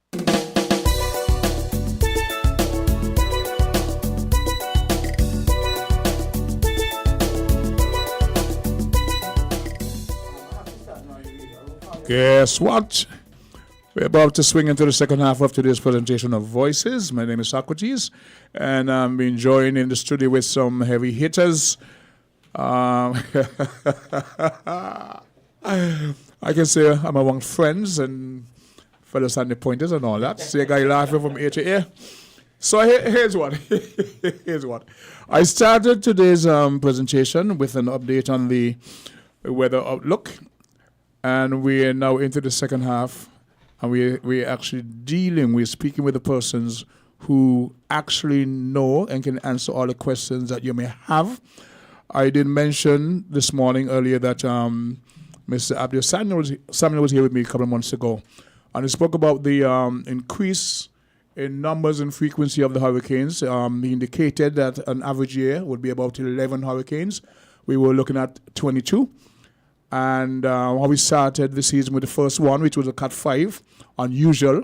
We're now in August, and it's normally around September that we get impacted by major hurricanes. We had a joke about we're boasting that we're blessed, because normally, in the case of hit and miss, we normally get missed, and we boast that we're blessed, and we needed people to be aware of what that means. Jeffrey called, and we were having a discussion about so we're blessed. We're favored. Well, words to that, to paraphrase. But said it means that they're person a curse. If we are blessed, they're cursed.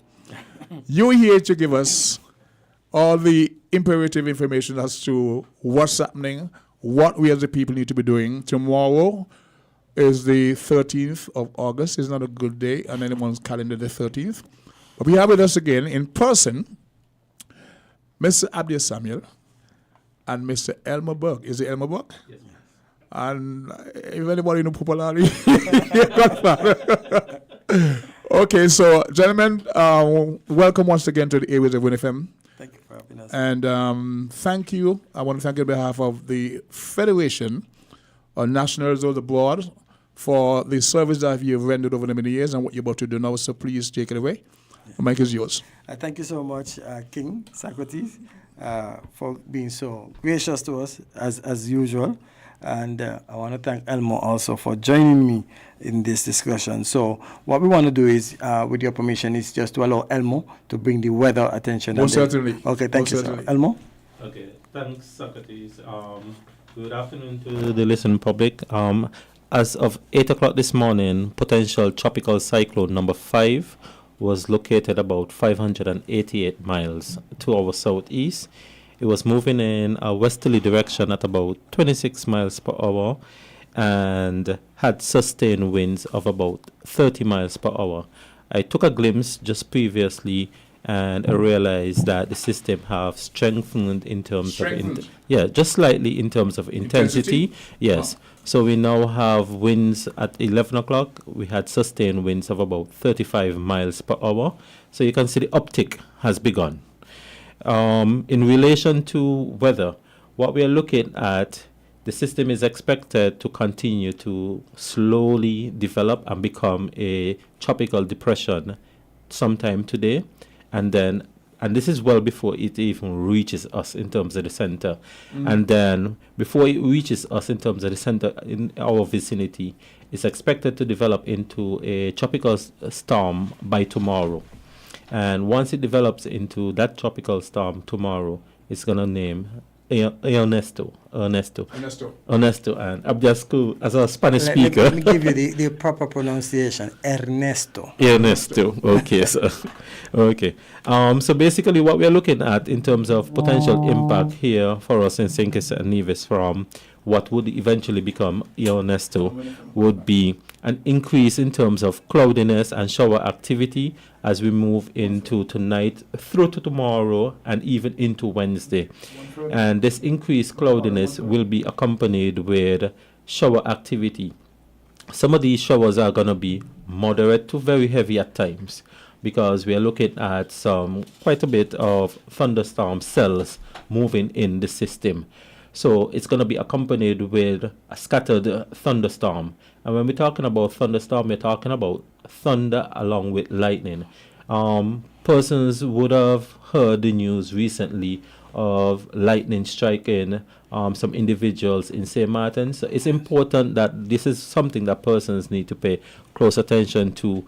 Whenever we're talking about scattered thunderstorm, there's a high risk, especially if you're going to be outside in exposed areas. In St. Martin when?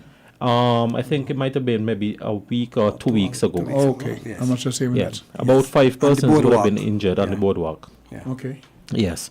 So you're going to have that scattered thunderstorm activity in the storm as it passes us. In relation to the amount of rainfall that we anticipated, remember I said we're looking at some moderate to heavy showers and very heavy at times.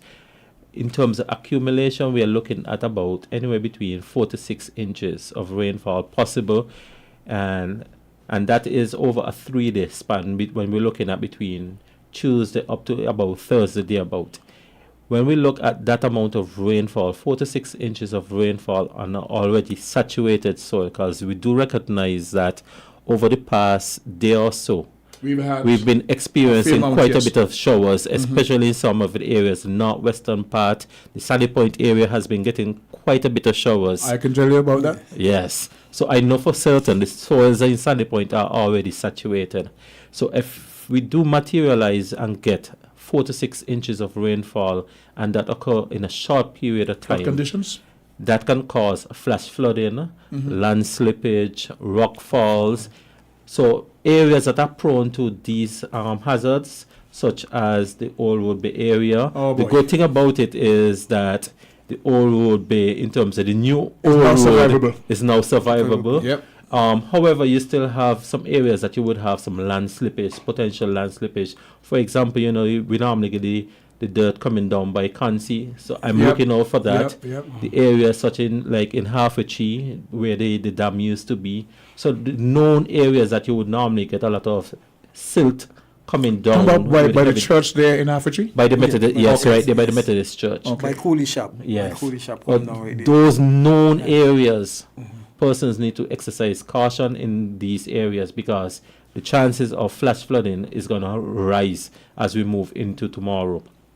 Also, in areas such as the Southeast Peninsula, we do recognize that whenever we get a bit of rainfall, we are always getting a lot of rock falls. Because the rain washes away the soils are falling. That is correct. Yes. So the potential for rock falls in that area is going to increase as we move into tomorrow as well. In relation to the sea conditions, seas are expected to deteriorate, and for us here in St. Kitts and Nevis, as the system develops into a storm, it's going to develop mostly to our south. And as it moves up towards the Virgin Islands... South is where from here? From Bastia, where so, we are. South is almost... Just beyond Nevis? Yes, to the right of Nevis. Right. Yes. So as the system moves up towards the Virgin Islands direction, St. Martin direction and so forth, the back end of the system is what going to really give us the storm force, the potential storm force winds. Okay. Because we are seeing some storm force winds building in that area. So the chances of us experiencing some storm force winds going to be more so for tomorrow afternoon going into the evening part. However, you could still have some gusts at storm force conditions, especially in some of these showers during tomorrow. So it's important that residents take heed and exercise the necessary caution. So note, we are looking at the potential for flash flooding. In relation to the seas are going to deteriorate starting from overnight and continue even up until, from my assessment, even into Wednesday. Yes. Because as the system moves away from us, you're going to have that onshore flow pushing water on the Caribbean seaside. Yeah. So I'm looking out for silt depositing in terms of sand depositing on the Bay Road. That is going to be one of the hazards that we have to look out for. And persons, especially who live in the area of the Old Road to Harfetchee, who are on the bay, because some of them live right on the bay. The threat of seas potentially coming into your home would be elevated.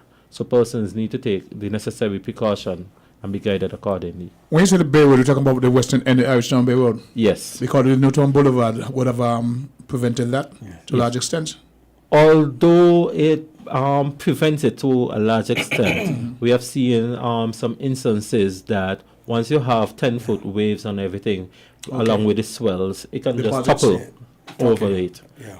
And then remember, there's a little gap up by the fisheries. So once that is breached, all the salt water and the seawater would just come down with the sand deposits and just cover in the area. So these are areas that one should avoid. What about the guts and so on? Because those are major concerns for commuters. Yes, Socrates. My recommendation to the general public would be to avoid parking in these guts starting from this evening. Avoid parking in them definitely tomorrow, because we are likely to see increased shower activity overnight, and as I said, especially during tomorrow. And the hills have been getting quite a bit of rainfall. So when the banks break up there, it just comes down? It just comes down, and it comes down with very little warning at times. So it's important for them to take heed and avoid parking in these known areas. There's a joke I want to share with you. I mean, it's a serious matter. Some years ago, Fergie was the moderator of the show. Yes. And Granny called in to tell him that the gut was running. So to tell people who were parked there to move their vehicles out. I remember that. And the phone substantiate. Yeah. Remember that, right? So we want to substantiate here now that folks who will normally park there do not, under any temptation or circumstance, leave the vehicle there. It's at your own detriment. Yes, because the elevated risk, there's an elevated risk of flash flooding based on if we experience that 4 to 6 inches of rainfall. Any travel advisory from RLB? Yes. Mr. Samuel is going to We'll touch do on that. Okay. Yeah. Because I know people who are thinking about traveling to and with from the Federation would like to have that information. Yes. Okay. Right. Mr. Sure. Samuel, of course. Yes. And King, I want you to speak to your association in particular, the taxi operators. Taxi fraternity, those in circles listening, please pay attention. Pay attention in particular to the area of Sundance Ridge. This is where we see the significant rock movement. What I have done is requested of the UWI Seismic Research Center to get a specialist for me to come in and do the studies for that particular region. We call it a region, to see where the rock is moving, why the rock is moving, what remedial actions can be implemented to reduce the movement, not to stop it, but reduce the movement of the rocks. So it's important because it's going to have to also speak to the development, any further development in that area. So as a Sundance Ridge? The Sundance Ridge area, that particular area, as well as by the bridge, well, what do you call it, the dome, that tunnel right there, or that tunnel where persons pass. Timothy Hill there? Timothy Hill, okay. Correct. That area too has a significant challenge when there is significant rainfall. We see a lot of rocks falling, and I want your taxi operators in particular to. And the traveling public. And the traveling listening, please be aware of those two areas that Mr. Samuel highlighted, pinpointed. There was Sundance Ridge. Yes. And just, is it coming up from? No, going down into the tunnel from the top of Timothy Hill. When you exit the tunnel, going down. Oh, yes, so on the curve. Yes. Yeah. All right. Very okay. important. Some big boulders. As a matter of fact, just as early as Sunday, I passed and I saw a fresh boulder there, and I remember sharing that information with the critical persons and agencies that we need to expedite the assessment of that particular area. It's very important. We have to take caution because remember that that used to happen at Old Road Bay. Yes. It's one of the reasons why you move of the Sandy Point. I really couldn't deal with that. Okay, all right. So back and forth for years. So, King Socrates, and to you and the listeners, we would have had some extensive meetings. These meetings would have started since last week. Last night, I am pleased to inform the listening audience and public that the Honorable Prime Minister, Dr. Terence Drew, the Acting Prime Minister, Dr. Jeffrey Hanley, the the Permanent Secretary for National Security, Mr. Glenroy Blanchett, the Chair of the NEMA Board, Mistress Clarissa Langley-Stevens, and myself would have met, whereby we discussed a number of matters pertaining to this weather system. The Prime Minister, who is presently on vacation, this meeting would have happened virtually, would have received an update from myself in terms of what we are doing and the actions being undertaken to prepare the nation for this particular weather system, in which he was pleased and he accepted the recommendations that were given, and then we let him know that we would have had a pre-strike meeting this morning at 9 a.m. That pre-strike meeting, what is a pre-strike meeting, is just as the name says it, pre-strike. So we are expecting a strike from our weather system. So we bring all the national stakeholders, public, private, civil society, all of society, volunteer groups, to discuss our level of preparedness to respond to the activity that is imminent. So that happened this morning, and that was chaired by the Acting Prime Minister and myself in coordinating the meeting. At this meeting, King Socrates, we would have discussed the activation of the National Emergency Operations Center. This is going to be activated as of 8 a.m. tomorrow, Tuesday the 13th of August 2024. So as of 8 a.m., the critical agencies and stakeholders will be at the NEMA in the NEOC operating until the all clear is given and the advice of the Met Office that we are safe to resume normal activities. Okay. Good. We also discussed today the opening of shelters. So one shelter will be open in each district, and the districts are aligned with the constituency boundaries. Again, the districts are the same alignment of the constituency boundaries. So when we say District 1, we mean constituency 1. It's one and the same in terms of delineation.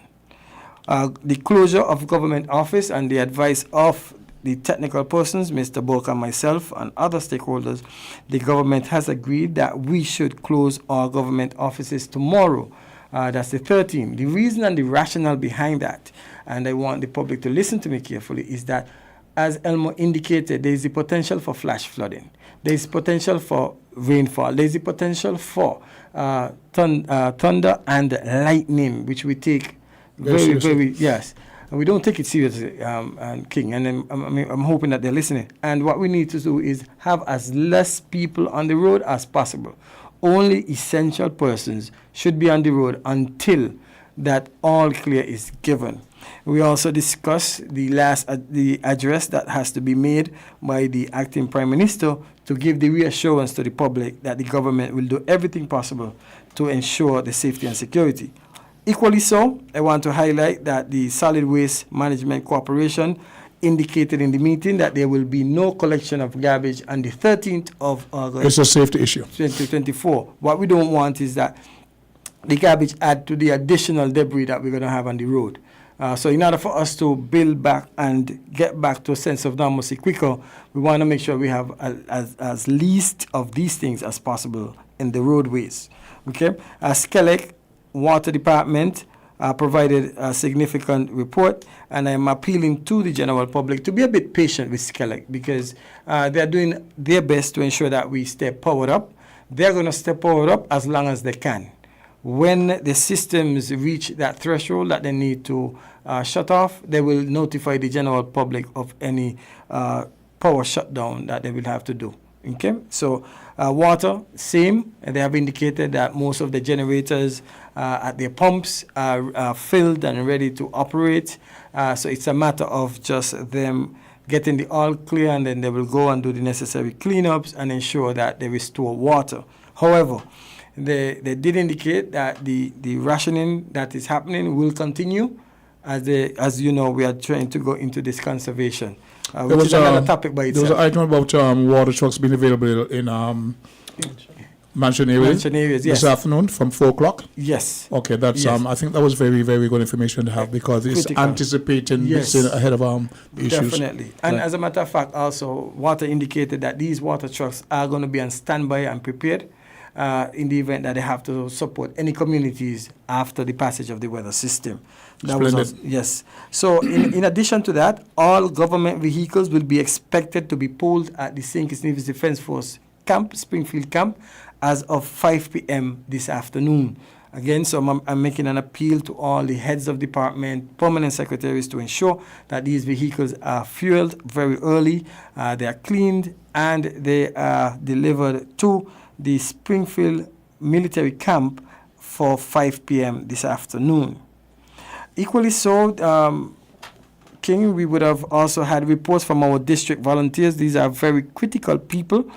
So they are in a state of readiness, collaborating with the government, the public sector, and they are going to be managing most of the shelters, and they are going to be collaborating with the government side to ensure that the most vulnerable in their communities are also taken care of.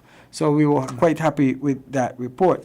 If you asked earlier about the ports and seaports, so we would have received information from the airport manager, Mr. Dan Grant, and he would have indicated that they're in a state of readiness. However, the airport is going to continue to stay open until we advise them accordingly. No, Okay. Let me just share this with you. American Airlines, which is one of our most prominent air carrier into St. Kitts and Nevis in terms of, they come in every day. King Socrates, they have their own weather systems and they have their own weather experts. And if the weather experts say that they are comfortable that they can make it into St. Kitts and depart, we do our best to facilitate them because that's what they do. We compared what we have from our Elmo. We're paying him to do that, That's his job. King. So he has that mandate. So we rely on Elmo. Elmo does his job. And we also have received this information. We look at the two and we say that the risk is insufficient to stop them from coming. Okay. So we try to facilitate it. So what we don't want to do and that's is a big indicator. A big indicator. We don't want to just say, Lochner, shut down. A little rain, come in, shut it down. Because it impacts our economy and even our continuity. That's a vital collaboration. It's very important. Right? So I want the general public to understand. So if the airline does not say to you, your flight is cancelled, go to the airport, follow your flight schedule as you have it, unless they have advised you not to do so. If we are going to have any closure, it's going to be with consultation with the airline service providers, the tourism authorities, and other stakeholders, and then we will advise the general public on any particular closures of our ports. Very good to know. Equally so, we are dealing with the ferry operators as well as the cargo area for the deep water port. They are in a state of readiness to be able to facilitate and then permit those ships and ferries to go seek safe harbor. right, or leave our port, our area, our waters, because what we don't want is for them to get stuck here and then become a liability to us here in St. Kitts and Nevis. The ferry operators, again, and the fisher folks in particular. This is just outside the... Yes. The marina. down the standpoint point there, on the way up. I saw them there, so I'm thinking they're there for shelter. Yes. Okay, we're looking at 3 catamarans. Yes. Just outside the marina down there, Brimstone Hill. Marine Works. And I thought it was very important to sample to see how calm the water is. Yes. But they leave the sheep in shelter. So if something happens, they go inside the harbour? Yeah. Beautiful. And they can, they have the equipment there that could just lift them out the water, put them on land, and then get them back in water when it's safe. We there? Yeah, definitely. Right. So the agriculture department also, we have asked them to make an appeal to, which they say they have. As a matter of fact, they have been having consultations and trainings with the crop and livestock farmers and also the fishermen in terms of mitigation actions that they can take to safeguard themselves. So we have asked them to ramp up the communication, King Socrates, to make sure that the farmers, the fisher folks, take the necessary precaution. We are advising the fisher folks to please take your boats off the water. Don't wait until the last minute. We saw what happened in Barbados the other day. People said, no, it's a big thing. And you see how much persons lost their vessels. So again, we're using those experiences to ensure that our fishermen remain resilient and our livestock farmers secure your animals. We also, which is very important, King Socrates, and you should know, you'll be very familiar with this, is that we are waiting on the Ministry of Tourism to be able to give us the numbers of tourists that are occupying the various hotels, all right? Yes. And that is important because that's an addition, and then we will have to have that relation with their country of origin to make sure. So we have relationships. Just last week, I would have met with the U.S. Embassy reps, and what they do is that if anything happens to their citizen or they're concerned about their citizen, they will call me and they will say, well, Mr. Samuel, we have a number of our citizens that is staying at this hotel, and it will just be rather wrong that they say, well, we're not aware that there was so much citizens of yours or so on. It's being proactive. So we have to be proactive. We have to stay on top of things. There's a question that's going to be asked. Should we board up a house? Should we? At the present moment, we are saying we don't see the need for it. However, if you feel that you have to take that precaution and you have shutters, go ahead and do so. Where do they get the update information? Where do they stay attuned? To Nemo and all his partners, such as WINNMedia Family, will share information. Once and the contacts are? 466-5100. Are they online? Yes, and you go to the Nemo Facebook page or www.nemo.com. Okay. Nemo.km. Give that number again, please. 466-5100. 5100. Yes. And you can also join our WhatsApp group, Nemo WhatsApp group, 466-5100. You add Nemo WhatsApp group, and then you send a message to the team, let them know your name, and you are joining the team, and they will just send information to you. You will be a part of that group that they blast information to. Okay. So, in terms of outdoor activities for tomorrow, again, we are appealing to everyone, do not cancel your activity, but postpone it. Just simply postpone it until the all clear is given, and that, you don't become a victim or an additional burden to yourselves, your family, and the state for attempting to host activity outside tomorrow. Tomorrow, the conditions, as Elmo said, are going to begin to deteriorate during the day. You're going to see situations today into tomorrow, but tomorrow is when it's going to intensify into the night. Potentially, as Elmo said, you're going to have that residual weather that's going to go into Wednesday. So again, until you receive the all clear from us, please shelter in place. Stay inside until you receive that information for your safety. You just offloaded a ton of stuff. I need people to take a little breather to be able to, Yes. So let's jump to our sponsors. If you want to, I will come back because people need to be able to continue with this. All right.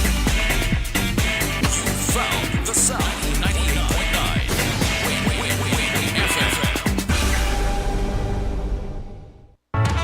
Horse Forsford's Value Mart IGA is helping you spend less and save more. How, you ask? Essential Everyday and Equiline. Spend less on our Essential Everyday products and get the best quality, the best taste, and the best value. Spend less for all your family health and beauty needs with the Equiline brand of over-the-counter products. Forsford's Value Mart IGA is helping you spend less with our Essential Everyday products and Equiline over-the-counter health and beauty care products. Shop smart and spend less at Value Mart, where price matters most.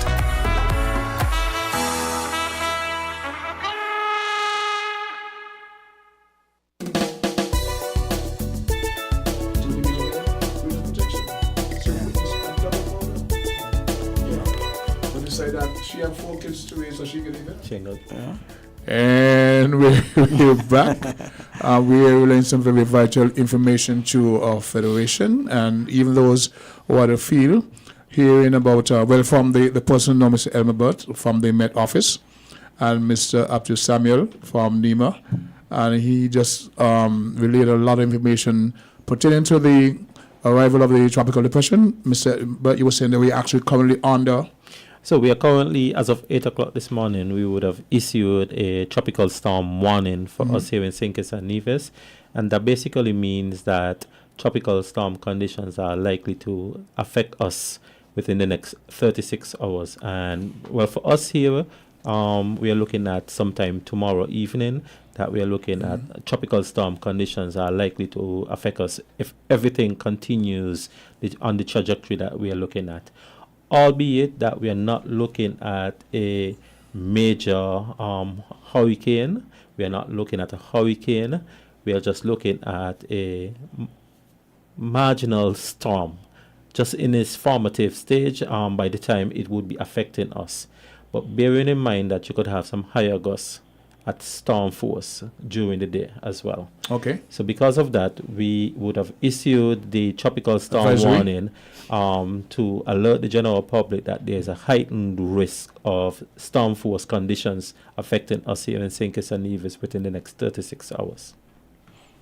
Okay, well, to be forewarned is to be forearmed. Mr. Samuel and thing were here a bit earlier, and so if people were paying attention and there were number of contact numbers given out as the various districts, the people to call for the various shelter, I think you guys can share that with us before you leave also. Yes. Just in case. Sure. So, okay, Mr. Samuel. Yes, so please, again, one of the things, King Socrates, I want people to also pay close attention to the misinformation and the disinformation. Information with reference to this system is going to come through the National Disaster Office in collaboration with Met. The only authority to listen to. Okay. And this is going to be shared and distributed and disseminated through partners such as WINNFM, ZIZ, Freedom, Sugar City FM, and many other social media platforms. The platforms are the telecommunication service providers, cable, digital, flow, city Wi-Fi, Skelec, water. So it's important, solid waste. So it's important for persons to listen to these critical partners, as we are going to inform you on the information, the scientific guidance, the practical guidance that you're going to need in order for us to go through this particular weather system. That is important. In terms of communication, please contact the NEMA 466-5100. Visit the website www.nema.kn, and also visit all our social media pages. That is Facebook, WhatsApp, Twitter, we and Instagram, TikTok. We are all over. Please look for NEMA, SKN, and you are going to find us. Join these things. Okay. All right. So the information is very important because there's so much misinformation out there that it's creating challenges. Again, Elmer would have indicated. One of the things I forgot to mention is that the private sector has been working very closely with us, because persons are asking the question, if public sector is closing tomorrow, then why is the private sector not obligated or mandated to close, right? Important question. And it's right. What we are saying, listen, we are encouraging, we are requesting persons to shelter in place from very early tomorrow. We are asking the private sector to follow the lead of the public sector to do so, because what we want to do is reduce the potential risk to your employees to the people, especially those that have to go to the rural areas and they have to interact with the waterways. So that's important. Again, we are here to serve you. Right now, we are in that patriotic spirit of service to you. So please give us the support. Work with us. Of course, if something you think that we need to, bring to our attention, be observant and share with us. Help us make this system better. Socrates, with your permission, I just wanted to interject there as well, and just to remind the general public that weather is dynamic in nature. It changes. Because just yesterday evening, I would have been having a conversation with Mr. Samuel and some other key stakeholders from the government, and at that time, the projected path was straight over us here in St. Kitts and Nevis. However, in a matter of 12 hours, by this morning, we saw and it's just a subtle shift in the system, and it pulled it away, further away from us in terms of the now projection. So we could see any more shifts happening to improve conditions or to worsen conditions. And that's why it's important for us as the agencies to ensure that we give you the information, we update the information, we keep monitoring, updating and sharing. And we share the information. So if the threat level gradually decreases, we would inform you and you would respond accordingly. However, on the flip side, if conditions are going to worsen, we're going to ramp it up. We're going to ramp up the messaging to you guys to alert you that, hey, the threat is now increasing. At this moment, as I said, we are under the storm warning. There's a likelihood that we could see some inclement weather from it. Conditions are likely to deteriorate overnight into tomorrow with more showery and thunderstorm activity. However, as we move into the afternoon and the storm do develop south of us and then start to begin to pull away from us, we're going to be getting the tail end, the back end of the storm, and that is where we are likely to see some storm force winds across St. Kitts and Nevis. We do recognize that, again, we are not looking at any strong storm force winds at this moment, but the system is changing. Just this morning, it was 30 miles per hour. It's now 35 miles per hour. So it's showing a level of organization. So if this trend continues and suppose it speeds up faster than what the models are suggesting, we too would have to now adjust our thinking and our messaging. Intensify our preparedness and response. So as the storm intensifies, King, we intensify again also our response. That's how the business is. You have to be flexible for the stuff. Is this information shared on VAN? Being shared on VAN? Yes, VAN is also a okay, beautiful. Yes. As a matter of fact, what I should have also tell the public is that Nevis had the pre-strike meeting as well. They are mirroring the same actions at the present moment. They're doing all the assessments. They are mobilizing themselves just like we are mobilizing. And they are keeping me informed of the actions that they are taking. So, King, please permit me to appeal to the general public. This is a time when we must unify. Let us stop all this misinformation and disinformation creating havoc. Let us not look for faults, but rather let us look for ways that we can improve ourselves and come together as a country, as communities, and be able to face this weather system. Because as Elmo said, together. Because the reality is, this system is not going to say, King Socrates, you're for me or you're not for me. It's just going to impact you. And King Socrates, I know, I see your expression, and I have to make this appeal because I want the people to have the confidence that we are going to guide them in the right direction. My question is, why do you feel there's a need to make this appeal? I think it's a national issue, and there should be any kind of partisanship. I was thinking because I've seen some other persons on the internet saying that they don't get paid for it, but they have a website so you can support them and they're giving with updates, etc. This is the only authority that we should listen to. So are you saying that there may be additional source of information that may not be applicable to what we're doing here? Correct. All right. Correct. And not only that, but this, this back and forth and politicizing. Right now, we have to be apolitical when it comes to these particular activities. Whether or not support what we as government workers, technical persons are doing to keep you safe. It's a personal sacrifice. So again, I think that's a non-brainer. I'm lost as to why there should be any kind of pushback or not wanting to trust the information. Yes. So again, give us the support. We are here working on your behalf. We are going to continue to work on your behalf. Don't give us added stress, but rather give us platforms to continue to support you, work for you, and do the best to keep St. Kitts and Nevis safe. Oh, I was just reminded that government has paid their government workers early. So again, all government workers should check their accounts, their number, accounts, ATMs or whatever. And the ATMs and so on. Is that why he's smiling like that? I believe so. No. I want to know. Right. So it's important for the public servants to know that. I mean, that is very good. And they brought it forward? They brought it forward. Or they recognizing the need of for... Of course. So I want to commend the team at the Treasury and the Ministry of Finance for recognizing this. This is a very good initiative. I hope that the private sector can follow same and do same for their employers so that they can prepare themselves. King Socrates, thank you so much for having us. Thank you for the opportunity. We just showed up here. It's important for them to know. We just showed up on you. We called and you facilitated us. You're That's vital patriotic part of the brother. apparatus. That's the very, patriotic very spirit that we need. Vital part of the apparatus. And when you call, we have to answer. We are guided by you. We cannot do this without you. We trust your expertise. Definitely. You were here before, and I think I was very much impressed. And for those who listen, those at home, those abroad, those who are watching the back because you're live on thing, eh? You're live. Just to let you know that you're doing the human service, and it cannot be done without you. Yeah. Thank you. You know, so even when I got a little updates, you're here in person to share with the nation. Yeah. Everyone need to take heed to what you're saying. You've covered just about all the bases. You know, if you want to share the contact numbers for the shelters, if you have that.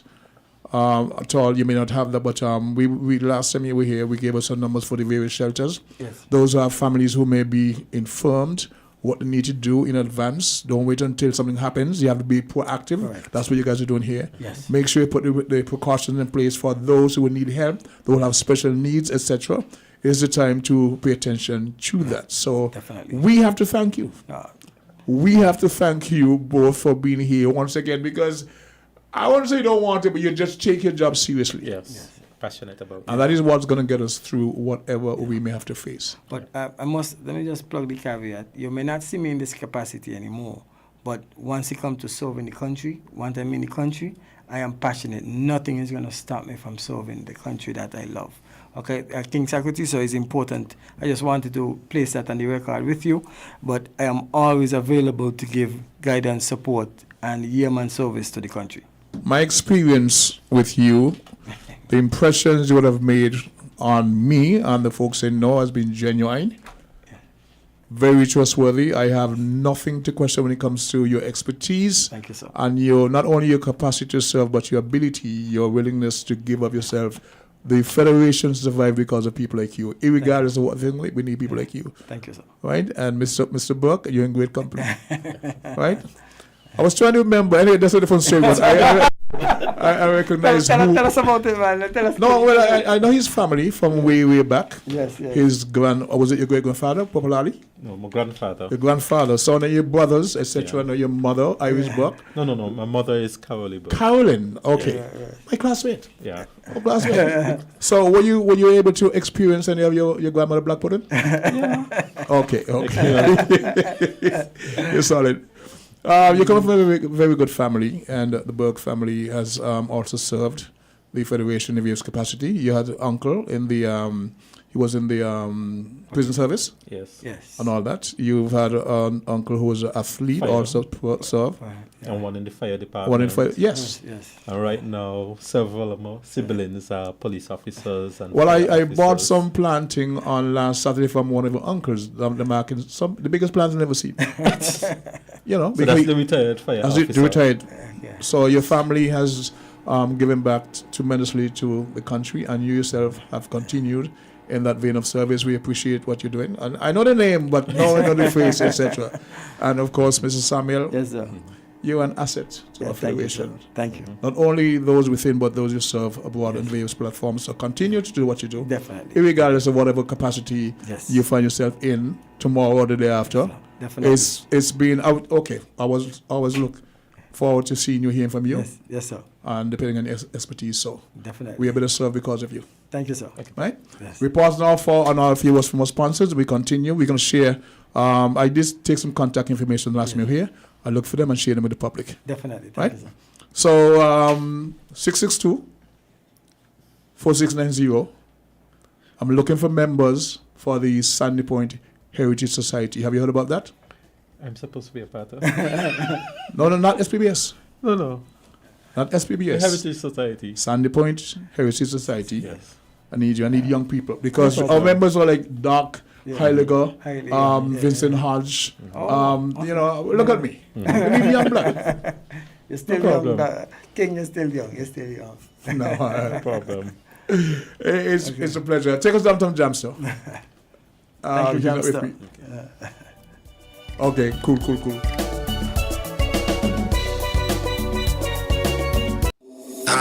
Attention, savvy shoppers! It's that time of year again to upgrade your home and feed your family with Hortford's Furniture and Appliances and Ashley Furniture Home Store. For over 25 years, we've been making dreams come true by offering cashback coupons for free groceries on all hire purchases. That's right, we've given away over $1 million worth of groceries to our loyal customers. And this year, it's your time to cash in on the savings. Whether you're in the market for a new sofa, a sleek kitchen upgrade, or a cozy bedroom set, Hortford's and Ashley Furniture Home Store have everything you need to turn your house into a home. And when you make a higher purchase with us, you'll receive cashback coupons redeemable for free groceries. Yes, sir. So why wait? Visit Hortford's Furniture and Appliances and Ashley Furniture Home Store today and take advantage of this incredible offer. Upgrade your home, feed your family, and save big with cashback coupons for free groceries. Only at Hortford's Furniture and Appliances and Ashley Furniture Home Store.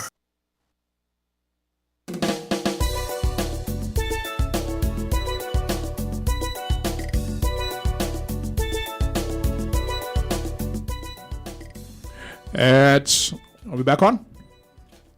At 25 minutes now past 1 o'clock. We are in the closing phase of today's presentation of Voices, and it's been most wonderful in terms of information sharing. Vital to what's happening within and without the Federation right now is the tropical storm. And Ernesto, that's to touch base with us here in the Federation. Tomorrow, we had the folks from the Med Office.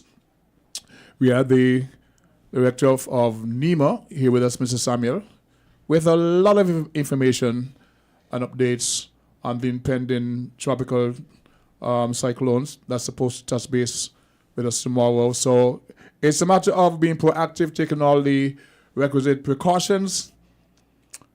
One of the main concerns expressed, what I had takeaway was the commuting. Government offices will be closed tomorrow. Banks will be closed tomorrow. Skeleka sent out some advisory about employees, etc. Online transactions, etc. Otherwise, it's advised that people stay home. Mitigating the risk of people having to travel back and forth on those commuter buses. We have some areas that are normally affected. The guts, etc. Soil erosion that comes down in the road and makes it difficult to pass. They're looking at about 4 to 6 inches of rain over that time frame. And we know what happens. As Mr. Burke said, the soil in some areas is really very much saturated, so it means a lot of water in the roads, etc. Guts running, water's coming down from the hillside because it's been raining on the hillside for some days. So when it comes down now, with the added or the anticipated amount of rainfall that this system will bring, you need to stay off the road as much as possible. They mentioned also that the amount of thunder and lightning that we can experience, they pointed out that some persons on St. Martin would have been, let's say, affected by lightning. I didn't get the extent to which this person was affected. But you don't need to go out and play macho in the rain and the thunder and lightning. Stay inside safe and warm. You don't want to be added to a situation where you find you become a victim or casualty at a time when the system is stressed, right? Take all the required precautions, stock up on supplies, get your batteries, your this and that. First of all, charge your phones, your computers, your iPads, your means of communication as much as possible, and then when you can, unplug these facilities, your television set, your this, your that, because if you don't have surge protectors in your home, you can have power outage. It comes back at a point where it just knocks your system out of whack. So be smart. First of all, as I said, for those who don't have landlines especially, make sure your phones and your means of communication are fully charged as best as can be, and then where you can turn off those appliances, maybe your refrigerator, your microwave, your computers, etc. Those items that can be affected by a power surge, especially when you have no surge protectors. If you can afford to have a generator, that's vital. Get candles, buy non-perishable foods, etc. It is not a hurricane as yet, but just take all the precautions, especially for those who don't have to be on the road tomorrow. Stay home. Government's offices are closed. Banks are closed. Do your business online if you can. Stay home. Right? I want to say I wish all and sundry a very safe evening. Today's the 13th. Tomorrow, Saturday the 12th. Today is the 13th. That's when the cyclone is about to pass. Be as safe as possible. Look out for your elders. Make sure they have all the things that they need. For those who have special needs, ensure that those protocols are in place in case you have to make emergency calls for them. Make sure that they will protected, okay? I want to wish all and sundry the best of the rest of the week. Hopefully, on Wednesday, I can be here. If not, we look and see what Friday has to offer. We wish you peace. We wish you love. We wish you a very, very safe passage as Ernesto pays us a brief visit. On that account, hi Brenda, all the fans out there, peace, love, and a much brighter tomorrow. WINN is 98.9. 98.9 is WIN FM. The future is unknown. Protect your life